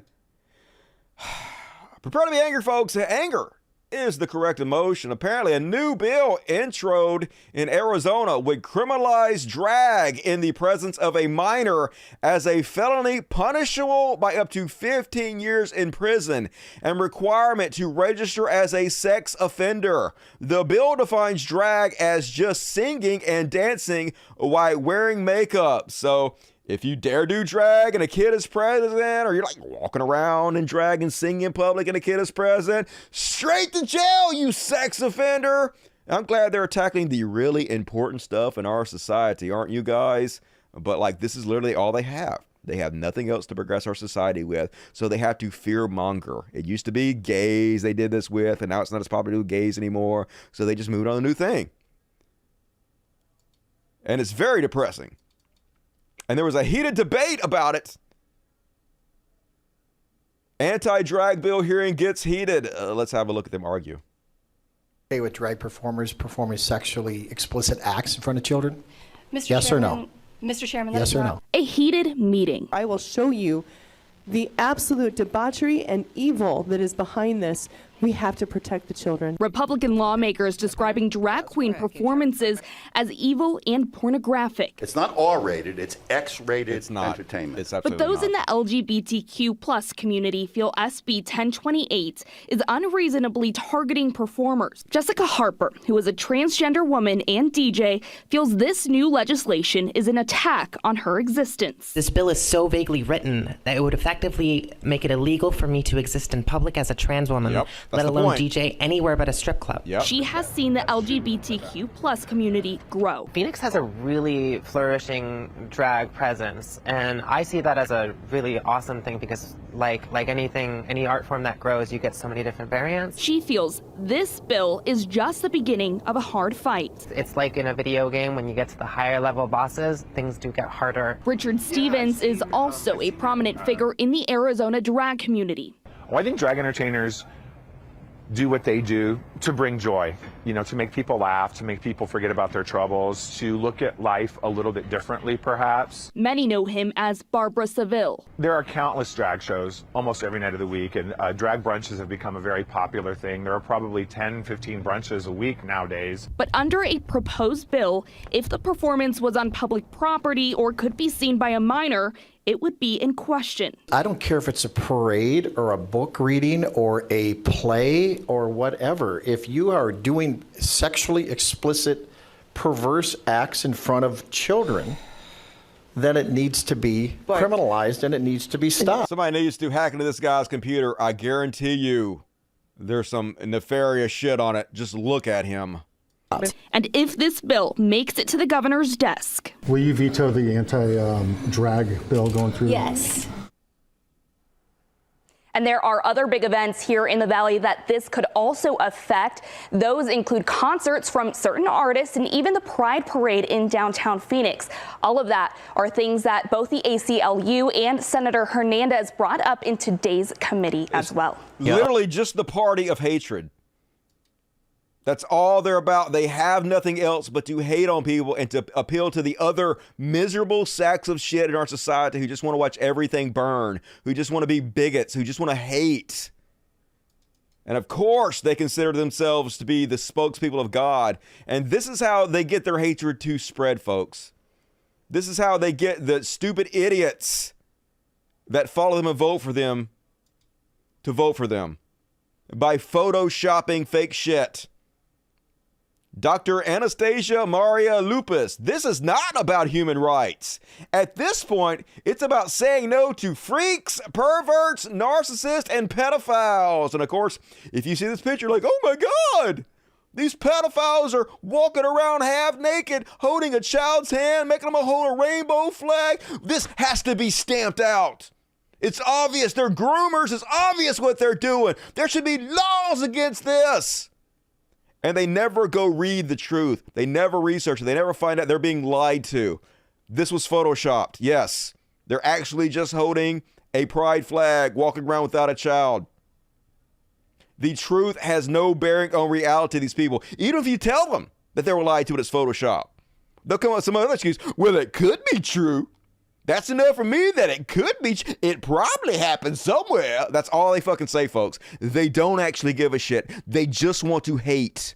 Any excuse is good enough for them. And of course, Donald Trump claims that when he gets back in office, he's just going to make trans basically illegal.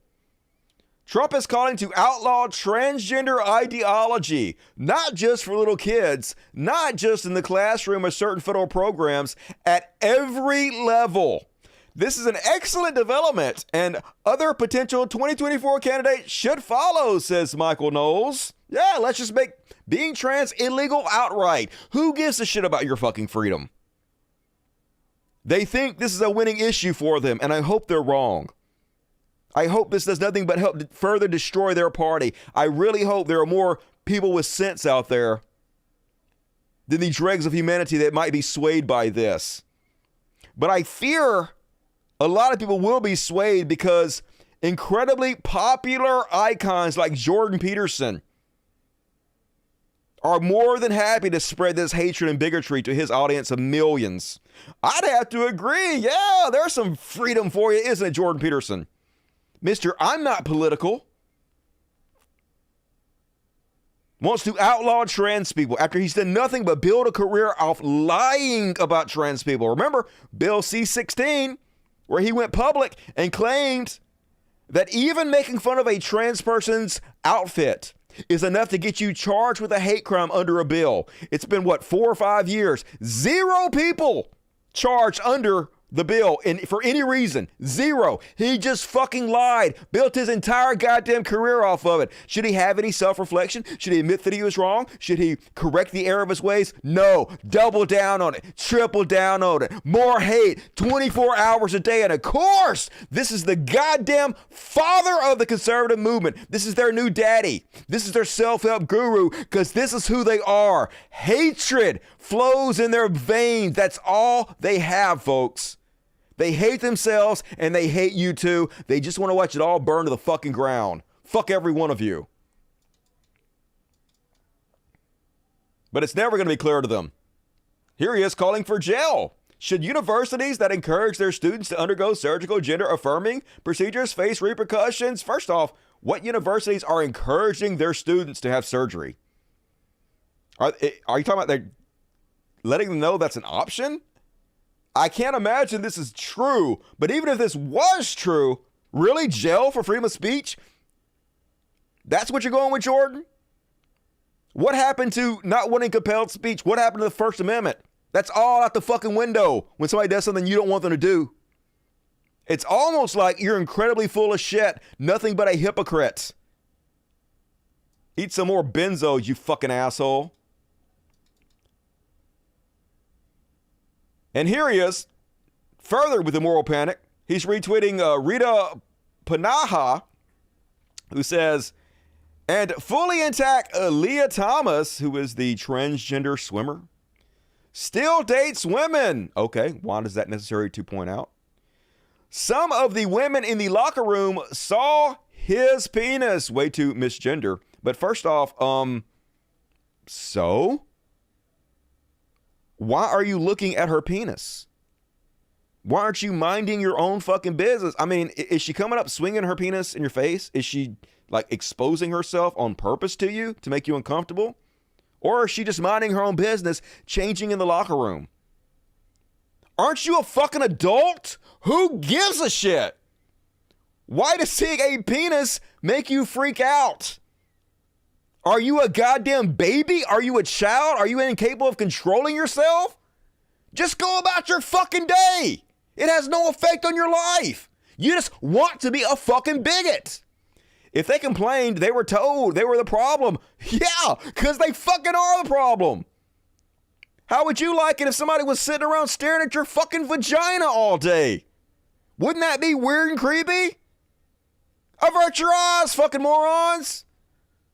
And of course, Jordan Peterson, trans women don't need the consent of women. Trans women are women, okay? Oh, wait, that's a bit of conundrum.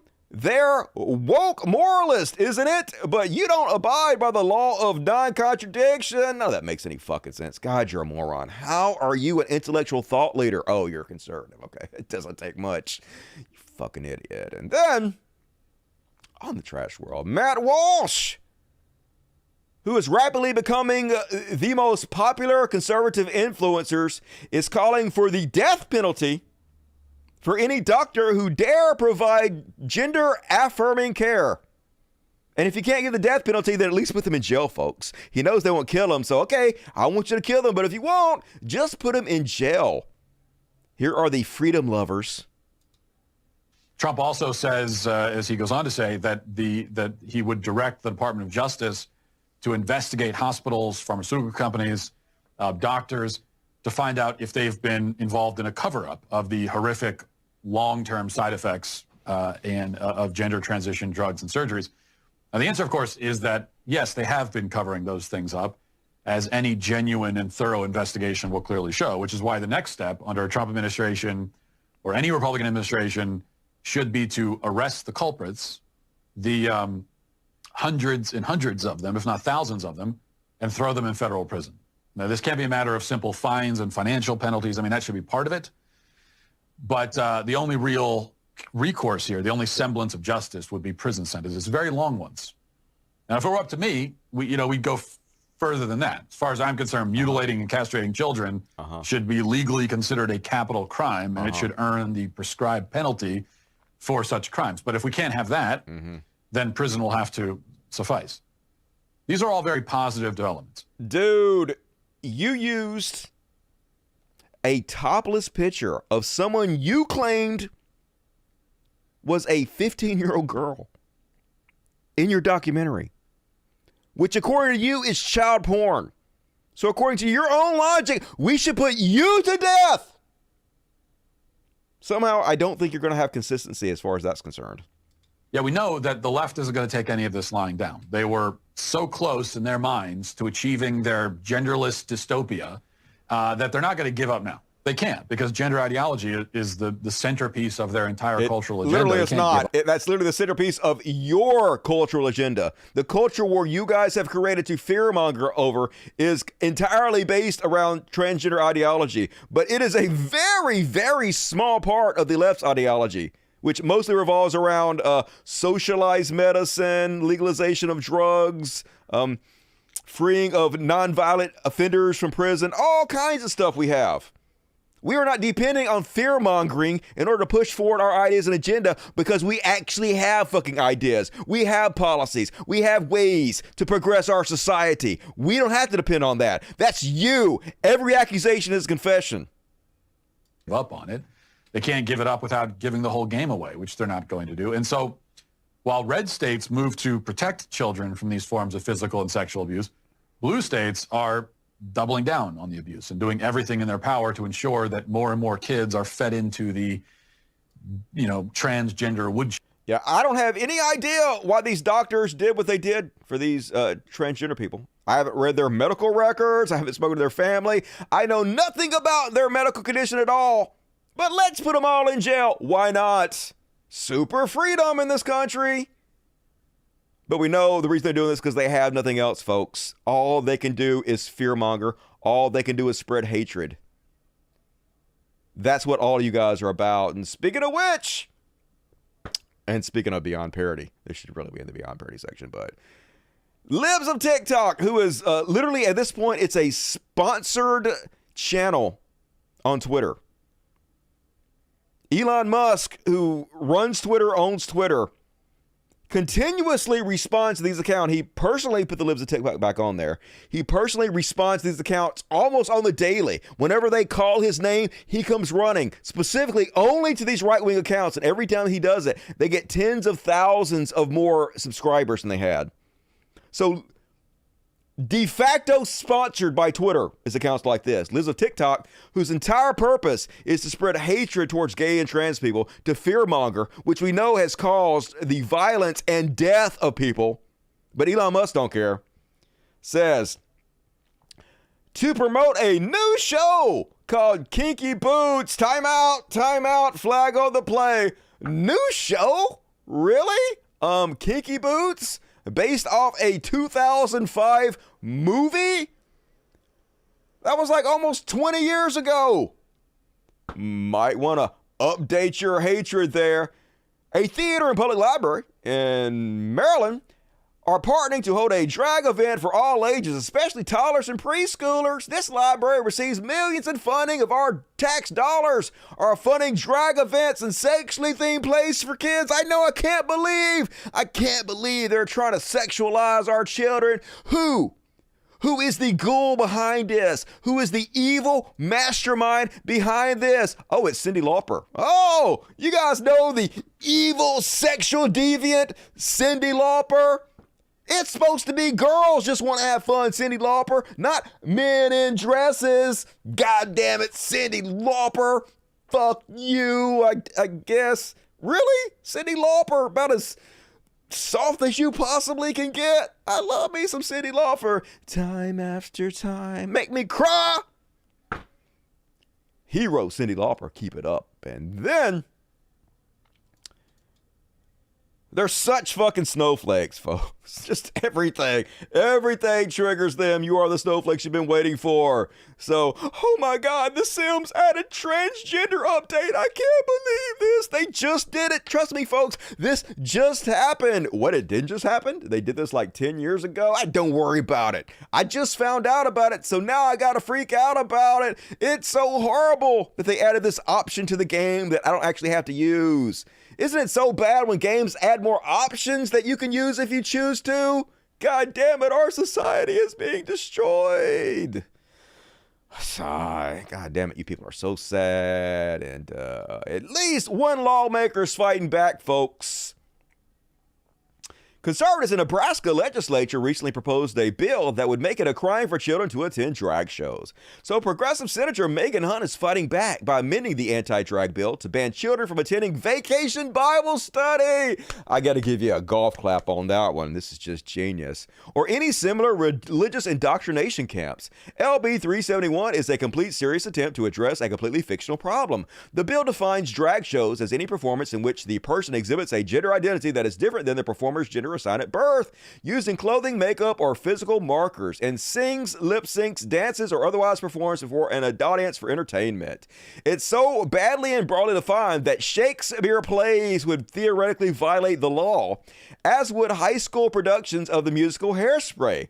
But conservative lawmakers don't care about that. They just want to punish any libraries that host drag queen story hours or businesses that have child-friendly drag shows.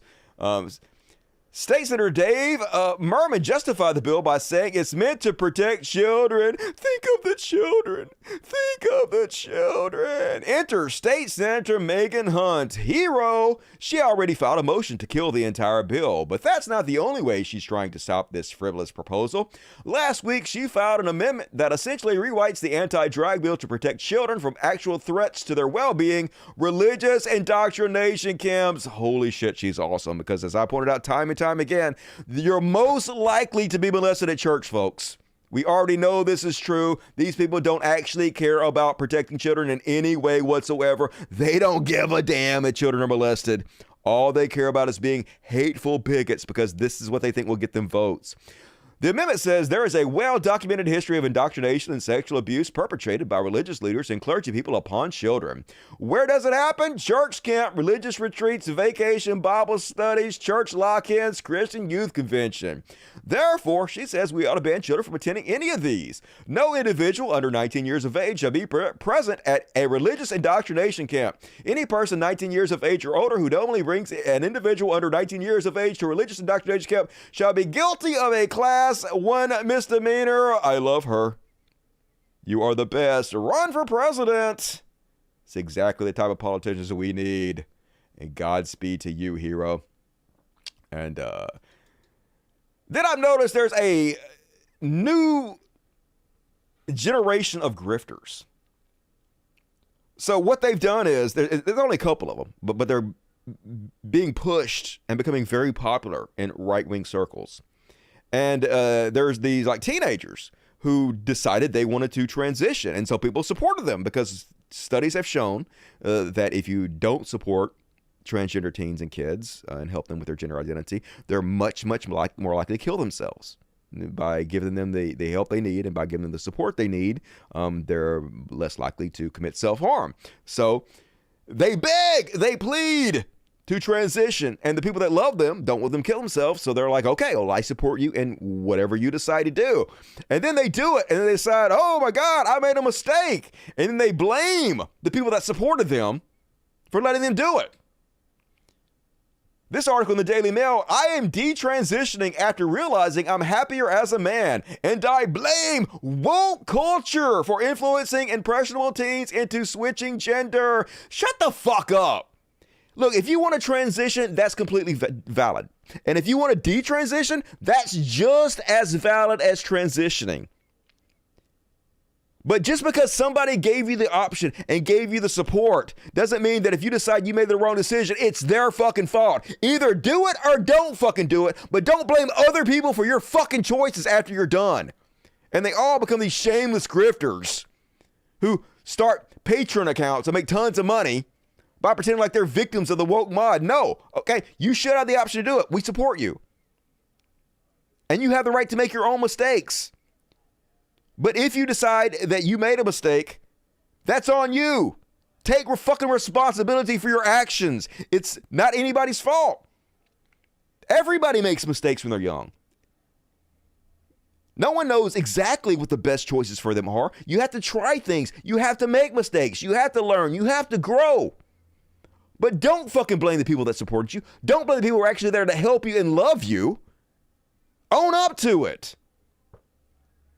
But a lot of times the money is more important than actually doing the right thing to these shameless fucking grifters. And speaking of shameless grifters, folks, remember when Joe Rogan told us all that he was immune to bullshit? He's just too smart for it, folks. He researches too much, and he just has this radar for bullshit. I showed you guys this clip before, but it's beautiful. Consider what I'm about to show you. I could have been one of them if I wasn't doing this fucking podcast, okay?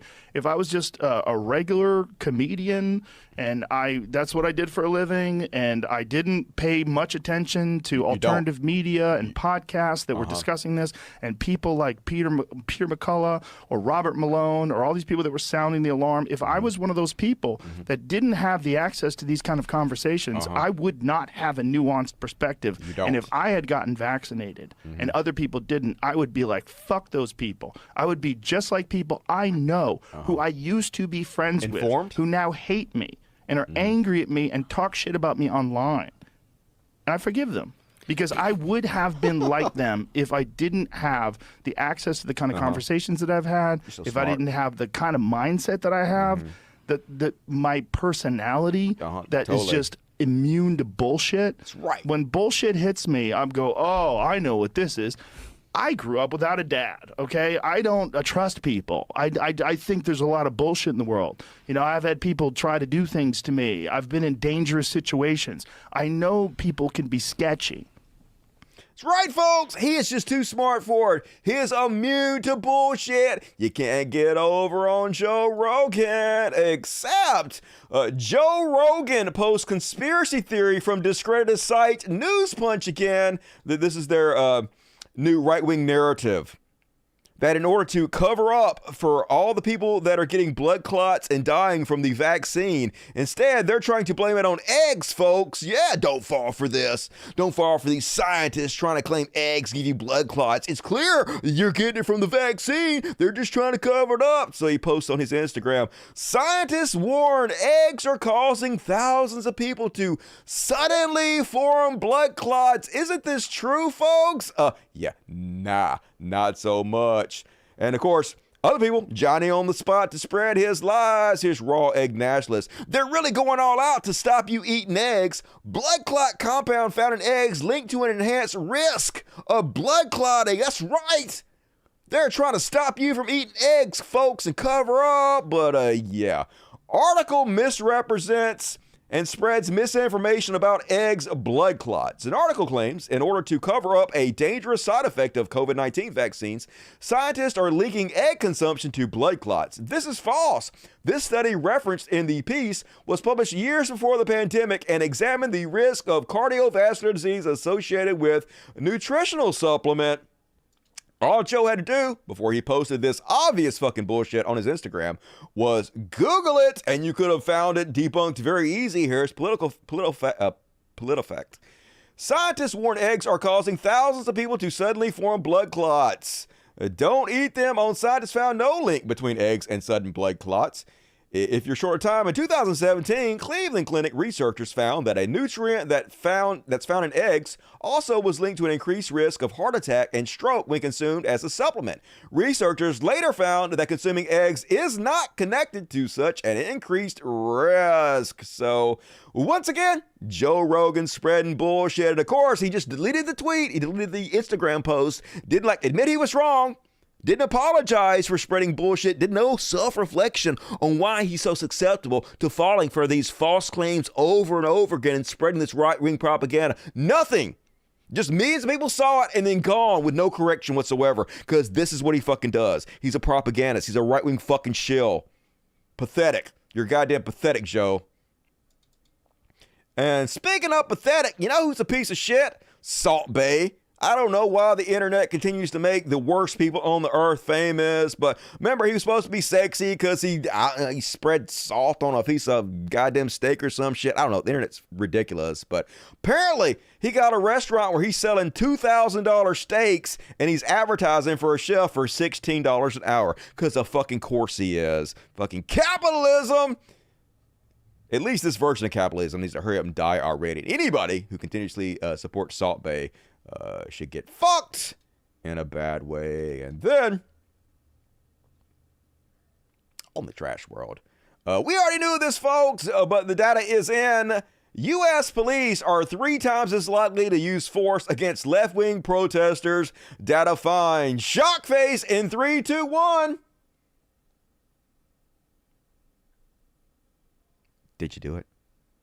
That was fun. And yeah, we already knew this, folks. Obviously, cops are much more likely to be right-wing, so clearly they're much more likely to abuse left-wing people. No fucking shit. Abolish the police. You can't reform this shit. Tear the whole system down and build it back up from scratch. And then, speaking of Jordan Peterson, Buckaroo Benzo, this guy is a licensed therapist, folks. Ian Mouse Chong, of course, he is retweeting Ian Mouse Wrong, the wrongest boy on the internet. You know, the guy who lives in Thailand, who's never stepped foot in America, who pretends to be an American conservative and spreads right-wing propaganda. Now, fully sponsored by Elon Musk. Whenever he tweets Elon Musk immediately responds to Ian Mouse Strong, which is kind of crazy to think about. The fact that Ian Mouse Strong, who is the definition of an LOL cow, just a foreign agent trying to interfere in our elections to make sure Republicans take and maintain power, went from just a chubby, doughy, lying loser to having the ear of one of the most powerful men on the planet, to have him at his beck and call. That's how fucked our society is right now. He tweets, "Is Kamala speaking to an audience of children? And what's with the laugh?" To which Jordan Peterson replies, I'll hazard a guess. Retarded children. Oh, super cool and edgy, Jordan. And they got that way from listening to people like her. A devouring mother if there ever was one. Oh, snap. Way to stay classy, Jordan. It's no wonder they want to take your psychologist license from you. They don't want to be associated with you. You are an embarrassment. They have freedom of association and they don't want to be associated with you. But obviously he's going to play the victim as always. And then he's just gone full-on anti-vaxxer, folks. Now he's just asking questions about, hey, has the vaccine killed more people than it saved? Answer, no. But that's not stopping him from speculating and spreading this bullshit. You don't know if the vaccines killed more people than they saved. I do know you are fucking wrong, and you're stupid, and you're shameless. You actually don't know that. Well, no, we don't know that. We do know that. Because we didn't have time to do the studies. Okay, that means you don't know it. And things go wrong badly. Now, I don't know if you know this, but you might, but there's been a substantial spike in all-cause mortality. Yes, and the insurance companies have explained why. You know the insurance companies who have a motive to be honest about this, because they're literally paying out large sums of money in these claims, have said the reason this is because so many people like you, Jordan Peterson, poo-poo the vaccine, made it less likely for people, mostly conservatives, to get the vaccine, that the hospitals were flooded with COVID cases where other treatments, preventative medicine, was not allowed to be done in the same way it was done before because there was no space in the hospital and people weren't allowed to get the treatments that would save their lives. And it had a devastating effect on the health of our population. It's already been studied. It's already been found out. We already know this. You caused this, Jordan Peterson. But of course, no responsibility taken. In Europe in the last 5 months, like in Spain, it's 36% above normal. Mm-hmm. Why? I just told you. Well, there's 2 possible reasons, and I don't know which of these is true, and there might be other reasons. One is the vaccines are killing people. No. Now, I doubt that. Okay, but good. it's possible. It's not. Okay, You're wrong now, and a liar. The more likely cause, I believe, is that because we prioritized COVID lockdown above all else, we stopped people from receiving necessary medical care. No, we didn't stop them. There was no room in the hospitals. They were flooded. The ICU units were overcrowded. We had to postpone it because motherfuckers like you didn't get the goddamn vaccine. Instead, you got COVID while you were in a fucking coma because you're too much of a pussy to get off benzos on your own like every other goddamn normal human being. So your weak candy ass had to fly out to Russia, get put in a fucking coma. Meanwhile, your dumbass daughter, who's dating Andrew Tate, was literally in hookah bars during the height of the fucking pandemic, smoking hookahs, blowing her fucking COVID all over the goddamn place, got COVID, spread it to you and her whole fucking family, and exacerbated the goddamn problem. Maybe that's what caused it, you fucking moron. Goddamn. And we stressed them 3/4 to death. And so now a bunch of them are dying. And my suspicions are if we did the all-cause mortality analysis with any degree of propriety, we'd find that the whole lockdown process, I suspect it'll kill 100 people for everyone it saved. Yeah, I suspect this bullshit I just made up. This is the same guy that says he thinks hospitals kill more people than they save. Just complete fucking idiocy from the thought leader on the right, from their daddy, from their fucking guru. Holy shit, you guys are so fucking pathetic. And more on Ron DeSantis, folks. Apparently, Ron DeSantis has filed a complaint against the Orlando Philharmonic, a way to attack the huge problems there, DeSantis, and stripped its liquor license for hosting a drag queen Christmas. They claim it was a felony violation. They're weaponizing the state to eliminate queer existence. Exactly what they're doing, folks. It's just getting worse and worse. The fascists are fucking taking over. I hope there's more of us than there are of them. I hope they pay for this, folks. I hope they're not rewarded for this. I have no faith in our society, but holy shit, it's getting grim. And did you guys hear about DeepFake-Gate? So apparently there is a popular Twitch streamer named Atrioc. Now, I have to, full disclosure here, I have no idea who any of these people are because I don't watch Twitch streamers because it's very boring. But anyway, apparently he was on a stream and people noticed a tab that he had open where apparently he had paid to watch deepfake videos of other popular female streamers, and he got called out and caught. And so he had to do an apology video, and his wife is in the background crying over it. And here's the apology video. Stream to like create a pattern of behavior where I really want, especially women on Twitch, to feel safer. Like we call fucking booba spam cringe. We don't do that there. I've never made like a fucking weird, I don't know, seat sniffing joke. I've never done anything like that. I've never done anything like that on this stream. And we don't tolerate any sex behavior in the chat. We ban it on site. And like I've done this consistently over and over and over. And then fucking at 2 a.m., you know, I've been watching so much fucking, I've been reading so much fucking AI stuff.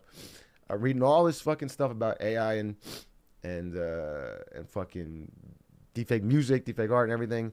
And I'm in these fucking Discords, and I just feel so embarrassing to admit. But I was on fucking Pornhub, dude. I was on a fucking regular ass normal fucking website, and there was an ad. There's an ad on every fucking video for this fucking. So I know other people must be clicking it because it's on every fucking video for fucking deepfake thing. And then I streamed to like. That's right, folks. Other people were doing it. So he did it too on the normal, regular website, Pornhub. So, sorry, Charlie. Anyway, I guess Pokimane, who I've heard the name, but I've never seen a video, was one of them. And actually, I had something, it wasn't deepfake, but I had something similar. You guys may remember that happened to me. There is a YouTuber whose name I'm not going to mention. And apparently somebody, I guess, stole their phone at a convention and downloaded the photos off their phone, and there were some nude photos on there. And I surf the what is it called? The 4chan political forum. It's one of the places I scrape for content for the show.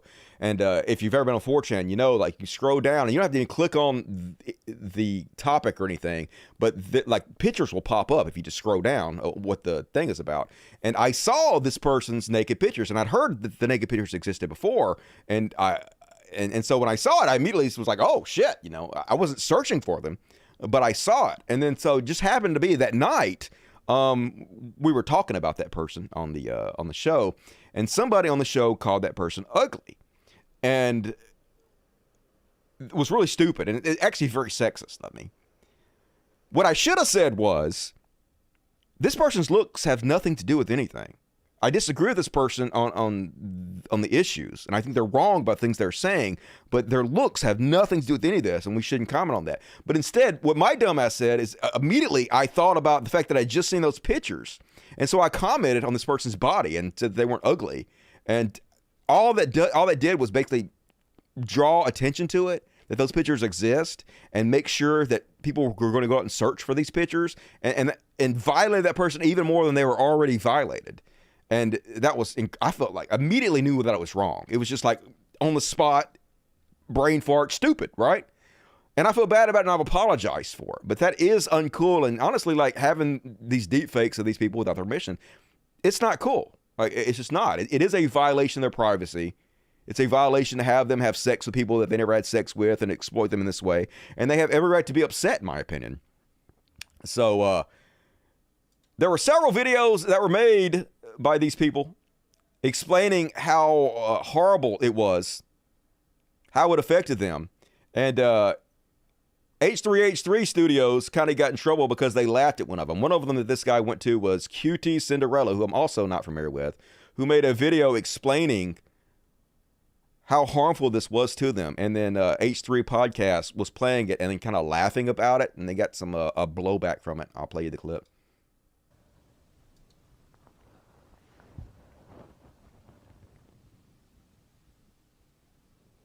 Yo, this is probably the stupidest thing I've ever done. Genuinely, probably. And I'm sure everyone in the world would tell me not to go live right now. I'm sure everyone would. I'm like, don't even want to look at my phone. I'm sure everybody would.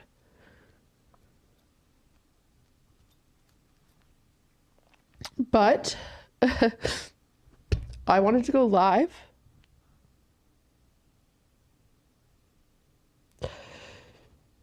because he's laughing. I want to go live because this is what pain looks like. And this is what it looks like. They play this sad music over to make fun of her, and they all laugh. This is what it looks like. Fuck the fucking internet. Fuck the constant exploitation and objectification of women. It's exhausting. It's exhausting.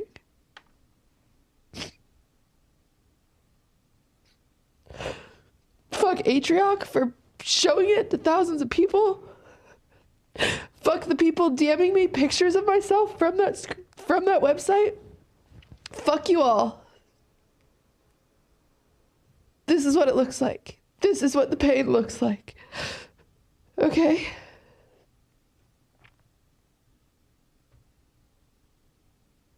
Why?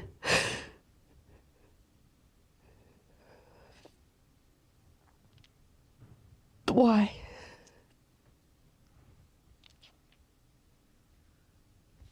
What is going on with you? I'm sorry, don't mind me. If you are able to look at women who are not selling themselves or benefiting off of being seen sexually.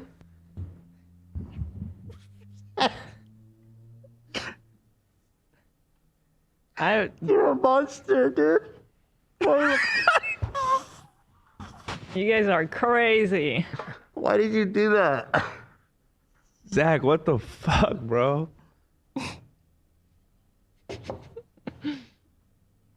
So definitely trashy behavior. Now, he did apologize immediately for this. He said he was wrong. He felt bad for it. So good on him for that. But trash behavior. Let's just be honest about it. Let's not try to sugarcoat it. That's cringe as fuck. So do better. And all right, that's my trash world. Hell yeah. Let's see what you dirty sexies have to say. God damn it. Let me try that again. Boom. There we go. Dirty sexies. All right. Read some of the chat here. Trashy, definitely trashy. The cruelty is the point. Well, he's like a left-wing podcaster, so he's not even a right-winger or anything. That's Ethan. So he does a podcast with Hassan. So definitely kind of sad to see that coming from our side, to be honest with you. But he screwed up, and he did own up to it. So I'll give him that. Right-wingers wouldn't have ever owned up to it. They would never apologize. They think it's weakness to apologize. So I'm not going to shit him too much for that. Wait, what's this? I already explained it. Who created the deepfakes? It was a pay site that the guy signed up for and subscribed to. You were absolutely right. Twitch drama is really fucking boring. Agreed. I don't get involved in much of it, so I am not all that educated about it. Do a shot of cold whiskey and stop vaping. Man, are you kidding? Alcohol is way worse than vaping. Alcohol is a very nasty drug. I think alcohol is a way nastier drug than a lot of other drugs that people think are nasty. I'd much rather somebody do like Molly or even acid or occasionally or anything, Special K or whatever, than alcohol. It just makes people behave ways that they regret. It destroys lives. It destroys your health. Very bad advice to tell people to drink instead of vaping, in my opinion. But set my bucks to dark mode. I talked about this in the last show. I have my everything set to dark mode, but the bookmarks don't set to dark mode by default. You have to force dark mode on everything, and when you do that, it screws up certain websites that don't work correctly. So I undid it so that my websites would load up correctly. So there's no good solution to this. If anybody has a good solution to this, I am all ears, but I have tried before, and it does not work well. So what you gonna do? Not my fault. And next up, moving right along, folks, it's a little thing I like to call, what the fuck? What the fuck? Yeah, I clicked on the wrong goddamn thing. No, not that. This one, motherfucker. Do it. Would you click on the son of a fucking bitch? What the fuck? And first off, on tonight's what the fuck? So, I don't know why this girl was recording her date. I don't know if this is set up or not. Supposedly it's not. Supposedly she just got creepy vibes from the dude, and so she set her phone down and was recording the date. But this is exactly what the pickup artists tell you you're supposed to behave like on dates. This is how, in their mind, alpha males operate. This is the stuff that Andrew Tate teaches. And so this dude clearly watched all these pickup artist videos, and this is how he thought a real man is supposed to behave on a date, but it's just like American Psycho bullshit. Let's have a listen. Nice, thank you for taking me here. You're welcome. All right, I'll get those going and then I'll come back and grab your Thank you very much. All right, so I liked what she had mentioned about the scallops. I thought that sounded really good. You know, I'm a big seafood fan, so I think I'm going to do that. Let me order for you. I'll surprise you. I know what you want. I hate surprises. You know this place better than me, so. Yes, I do. So what are you getting? I'm getting the ribeye with the mashed potatoes. So what are you going to order for me then? The ribeye with the mashed potatoes. Oh, okay. Really nice. You don't like it. You don't like red wine? Not good here or something? Well, you don't want to add on any calories, do you? No, but I mean, we're on a nice little date, so I think I can ignore it for now. I'll order you a drink that'll suit what you're looking for. What the hell am I looking for? Something with less calories. Yeah, that is true. I mean, wine does have a lot of sugar. Oh. I tend to know what women like. Yeah, well, that's good. That's good, because not many guys do. Well, I'm definitely a cut above the rest. Yeah, I think I'm gonna go with. She's actually going to have what I'm going to have. What's that? I'm going to have the. Either one of you like to add a soup or salad tonight? Yeah, I was going to do the soup. Is that okay? That's fine. Oh my God. I can't even fucking talk, okay? I can't even order. He thinks he's being so nice. Updates it. It's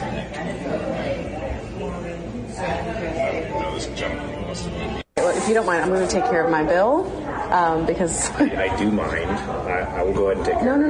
No. Listen, I've had an experience like this in the past, and I do not want to repeat, so I will definitely. Well, that's not me. I will not embarrass me. Okay, it's not an embarrassment. Like, I can also just cash out. No, here. it is. It's very much an embarrassment. Okay. Don't worry about it. Just not make a scene. I forgot you like to open the door. Thank you. That's really nice of you. All right, I'm just going to run into the car, if that's okay. No. Oh my God. Okay. I could have gotten in there a lot faster if I just ran. The gentleman has to get the door. Okay, that's fine. Thank you. Yep, no more dates for you, run girl. Oh my God. I don't think I've ever opened the car door for a girl. It just is insulting. Like, here, you can't do this yourself. You can't, like, pull up and lift slightly on the door. You need a man's to do that. But anyway, guys, don't listen to pickup artists. It usually doesn't go well for you. And then on the what the fuck, apparently the owners of this restaurant have busts of their genitals displayed in the front of the restaurants. Definitely not creepy. So if you're wondering, hey, I wonder what the owners of this restaurant's vag and penis look like, wonder no more. It looks like this, and at least he's has his hand over it. So classy. I'm definitely gonna eat there. I just hope they wash their hands. And then on what the fuck, this one checks out. Florida man arrested for allegedly pulling out gun because his Wingstop order wasn't ready. Huh. Let's see what he looked like. Oh, yeah, I can see that. Yeah, you better have that motherfucker's wings ready. I'm just saying, he's clearly starving to death. Do you want this man to die, Wingstop? Justified. I'm just saying, not guilty. And then,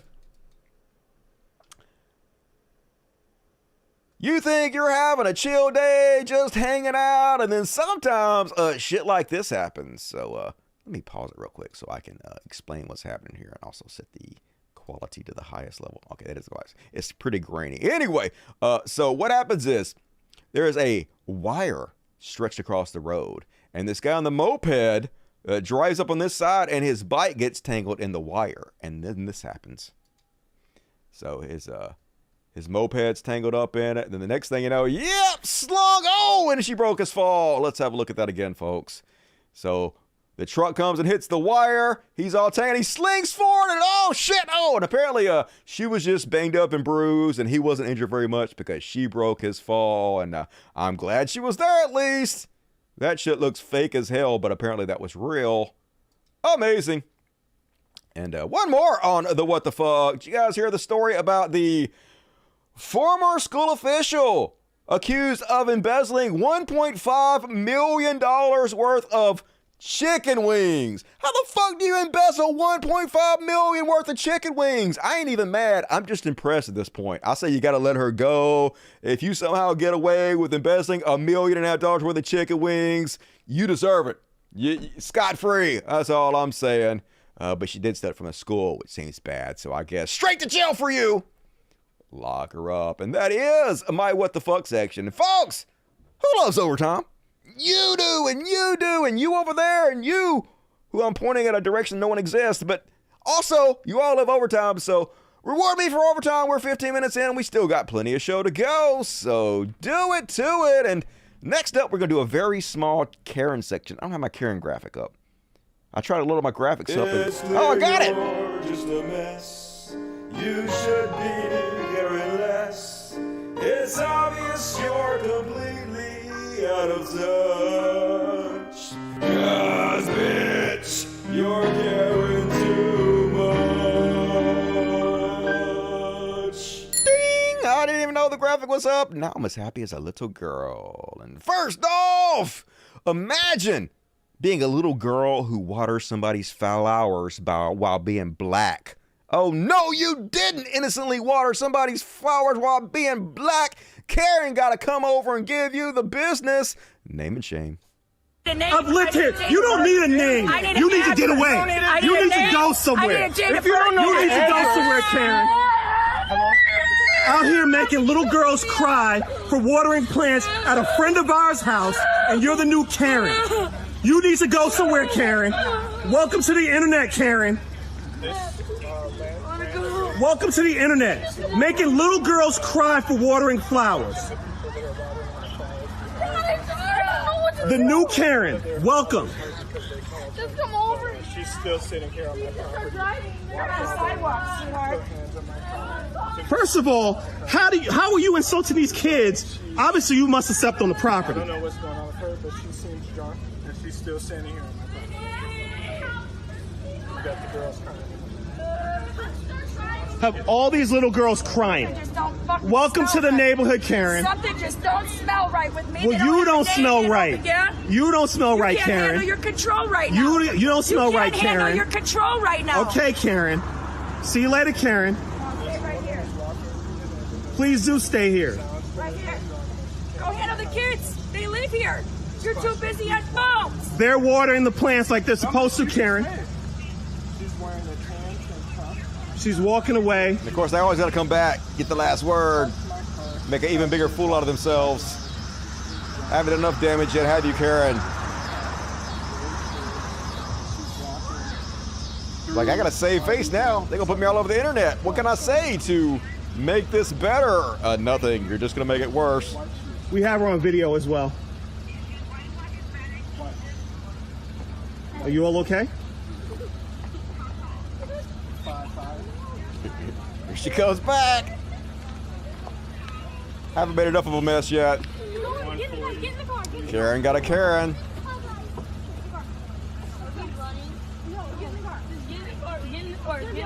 Hopefully she'll come back and give us her name. That would be amazing. No, she tried to take my keys out These my kids car. have no recollection on what's going on, sweetheart. Okay, Karen. Christina. Okay, Karen. Christina, her name's Christina. Thank you for outing yourself, Christina. You about to lose your job remix. And next up, one more, or two more on the Karen list. This guy Tizzy looking for. Apparently he was harassing this gay couple for no goddamn reason. Canadians, they got their biggest up there too. Another doughy white guy who thinks he's tough. Let's have a look. Hate crimed in Vancouver. Get the fuck out of Canada. Oh my God. I don't want this fucking shit in my fucking country. Get off my face. You fucking got it. Don't talk to him. Do you understand me? Don't you fucking talk. So this guy followed my boyfriend and I on the SkyTrain for the entire journey, just standing over us. But I'm feeling the... This bitch was staring at us the whole time, the entire way. I just thought he wanted to fuck my boyfriend, to be honest. He chased us. I'm down the platform, up the escalator. I don't give a fuck. Up If to your the bus. boyfriend's, go get a fucking hotel room. You need to see that fucking shit in public? The kids don't need to see that shit in fucking public. You don't like it? Get the fuck out of Canada. Oh my God. So much hatred. Then he came back. There's kids on the SkyTrain that are feeling themselves up. We weren't. We were sitting next to each other. He had his hand on my leg at best. We're sitting opposite each other. I don't like that. That's not my problem. This is the person I love. This is my boyfriend. Okay, that's fine. And we deserve to be able to act on them. That's not fucking normal, okay? That's not fucking normal. Not in my fucking town. My fucking town, 5,000 people. He owns that town, folks. Don't see a single person touching each other in public. No gay people in that town. Or anything. Yeah, you were on the fucking train, and there's kids on the fucking train. There was no children. Children, folks. What's the problem with it? You've got my message? So if you ever ride in the fucking train again, there's kids on the train, keep your fucking hands to yourself. You from Canada? I'm not. You're not? Where are you from? It doesn't matter. It doesn't matter where he's from. It does fucking matter where he's from. Why? No, it doesn't. Because I don't want this fucking bullshit in my fucking country. Don't talk to me. I'll talk Mind to your whoever business. The fuck I want to talk to. I don't want this fucking shit in my fucking country. Get off my face. You fucking got it. Too fucking bad. Do you understand me? Don't you fucking talk? Anyway, name and shame this motherfucker. If anybody knows who he is, let Tizzy know. And then, apparently because of Tizzy, they caught the Tesla assaulter. Apparently this guy driving around in his Tesla just randomly assaulting people because of course he is. Exactly what you would expect from a dipshit Tesla owner. Let's have a look. Victims of a terrifying Tesla driver speaking out, breathing a sigh of relief after investigators say the man seen in video after video smashing cars with a pipe is now under arrest. Eyewitness News reporter Leanne Suter live with new details on the driver and what people are saying about it tonight. Leanne. Mark, that angry and aggressive driver attacking victims on roadways all across LA, now identified and behind bars. What? Some of his alleged crimes were captured on camera, and now he is too. 36-year-old Nathaniel Walter Rademack under arrest, accused of a series of random road rage attacks, mostly on women. A wave of relief just kind of swept me off, and I was immediately just like, oh, this is over. Too traumatized to be identified by name, this victim was left black and blue after she says Radomak attacked her through her open car window. I had it rolled down, and he was aggravated for some reason, but me and my mom didn't know why, because we did nothing to aggravate this man. And he punched me, and he immediately took off. CHP arresting the 36-year-old yesterday at a Torrance car wash. Popular internet sleuth Tizzy helping police identify Radomak after posting videos to his 5.3 million TikTok followers. Tell me who it is. I will keep you anonymous. I will turn the information over to authorities. He says several people reached out with Radomak's name, which he gave to police. It was kind of shocking to hear how much had happened, how many incidents and how many victims there seemed to be. And that just sort of reinforced the fact that, yeah, this is not okay. So once again, Tizzy getting his man. Love to see it. Fucking Karens. That's my Karen section. Let's see what you guys got to say. Got one more quick slow news week coming up. Gonna finish out the show and then gonna do the after party. Be sure to go join the after party on Patreon if you haven't done so already. This guy's a psycho. Yes, he is. And yes, I know it's not the fault of the car, but let's just be honest. Most Tesla drivers are fucking douchebags. It's just the truth. Electric chair for him for the symmetry. That's a little too much, but definitely straight to jail. Tizzy is the hero we need. Agreed. Seems like a good guy. Yes, this guy is awesome. I know that guy. Good people. Yeah, Tizzy. Yeah, pretty popular over on the TikTokas. And move along, folks. We got two quick slow news week to finish the show off on. So let's fucking do it.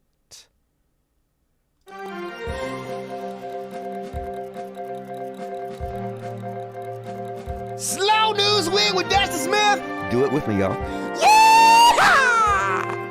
Hell yeah, nailed it as always. And first off, on the slow news week with Dustin Smith, why did this load over here? This is supposed to load over here. All right, there we go. We'll just move it over there. Ha ha ha.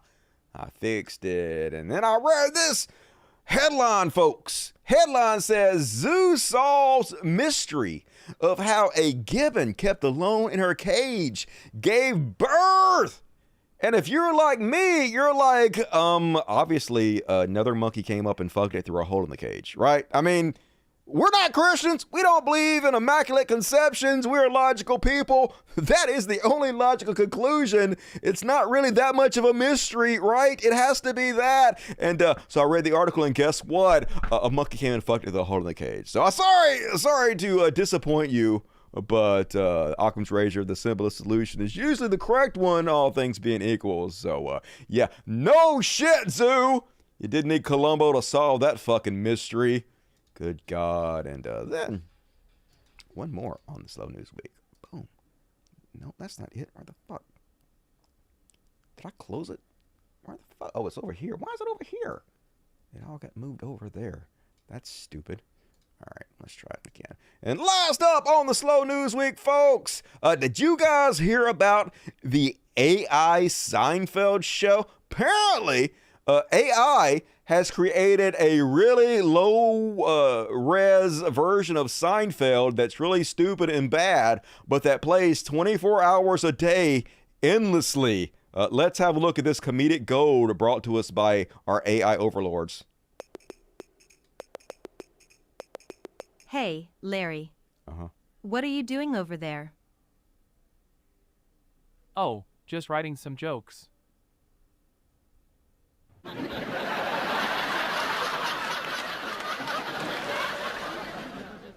Jokes, eh? What kind of jokes? Funny ones, I hope. Well, they are supposed to be. I'm writing a joke about why pandas don't fly airplanes. That sounds pretty wild. What's the punchline? Because they don't have enough pandemonium. Get it? Pandemonium. Like pandemonium, but with pandas.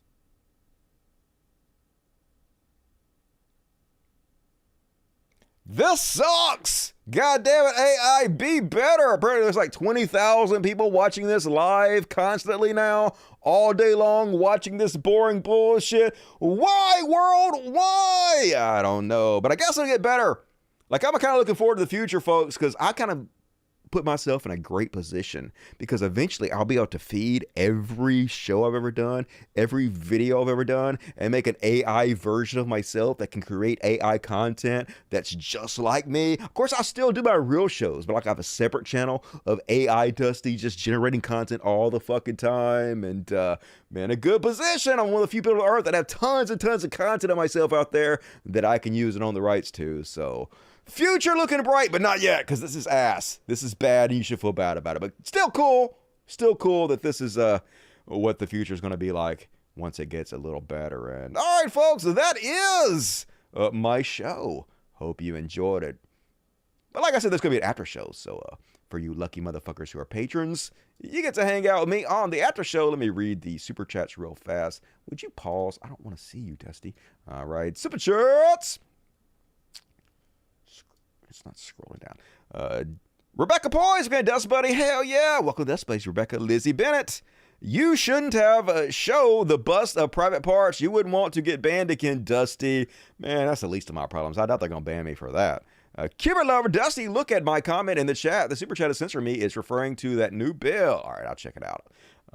Jason Ash, $10. Don't you guys have nude beaches and nudist camps in the USA? Why aren't they trying to outlaw those? I don't think there's any public nude beaches in America that I know of. Great show, Dusty. I was wondering if $20 is enough to plug our Dusty Smith show. Oh, yeah, there's a new subreddit. There is a subreddit already for the Cult of Dusty, but apparently Venture Van created a new subreddit for the Dusty Smith show. So you guys on Reddit, be sure to subscribe to that and leave comments and create the next big thing on Reddit. You know I deserve it. And thank you, Venture Van, for doing that for me. I very much appreciate it. No One Show Temple or Seb Gorka, the HBO show Oz. Love me some Oz. Aceveda. No, wait a minute. That's the wrong show. That's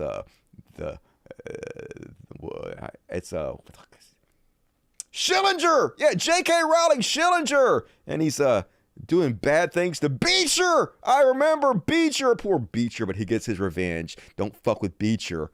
Right. Anyway, great show from my childhood that I shouldn't have watched when I was younger. And Clear Singularity, $10. Millennials are turning gray.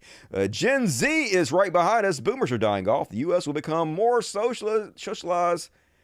Deep state capitalists know it's coming. What will they do to stop our change? Whatever they can. They'll do exactly what they're doing now. They'll buy up all the media, just like Elon Musk buying up Twitter and Bezos buying up the Washington Post. Try to control our airwaves, try to slow things down, but you can't stop us. Destiny is all.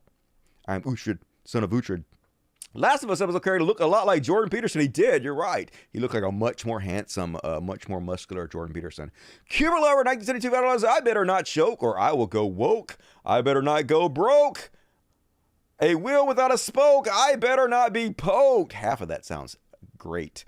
How did Newsback get Rasputin for an interview? Resurrected him from the dead, of course. Cubic Lover, 1972, $10. I think the money from the U.S. weapons can blow the world up 3 times in a row. So how can we not have enough money for everyone in the U.S. if that's the case? Because they don't actually give a shit about saving lives. They're all for killing people, but not actually helping us because spite is their entire political ideology. Did you hear about AI generating sci-fi show that's made to live forever? Speak of the devil. I did clearly hear about that, Catalina. Way ahead of you. Dusty got your bag. Super duper lame. Shame to admit, I've already read that. All right, cool. Anything else pop up? No. Hell yeah. All right, folks. It's time for me to switch over to the after party, which is a super cool new show I'm doing for patrons only twice a week. Exclusive content for you heroes that are supporting this show on Patreon. So be sure to switch over if you can, if you want to. There's a link in the description of this video to my Patreon account. It is patreon.com/Cult of Dusty. You know you want to help out the show. It's the least you motherfuckers can do for all the amazing free content I continuously provide for you. Too odd for YouTube coming up in 5 minutes. Got to run to the bathroom. Got to set some settings in my OBS studio to switch over. But you beautiful motherfuckers on my Patreon, be prepared for more great content from Cult of Dusty. And the rest of you, I will see on Monday. It's only a weekend away. I appreciate everybody who super chatted me tonight. Everybody who tuned in. Please hit the like button before you go. Please tell your friends. If you're watching this on the replay, please leave a comment. It helps me out with the algorithm on YouTube. I sure appreciate you guys. I will see you on Monday. The rest of you you I'll see in 5 minutes on Patreon. Love the shit out of every one of you. And as always, till next time, Logic. Fuck yes, y'all. Let me go ahead and load up some Wobble Wobble to play us out with.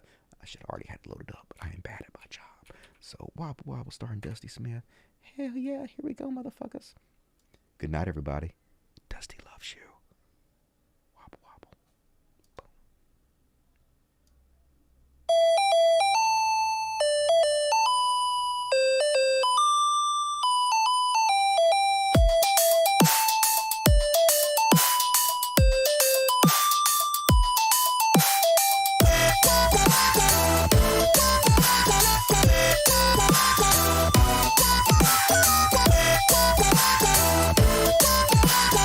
Good night, y'all.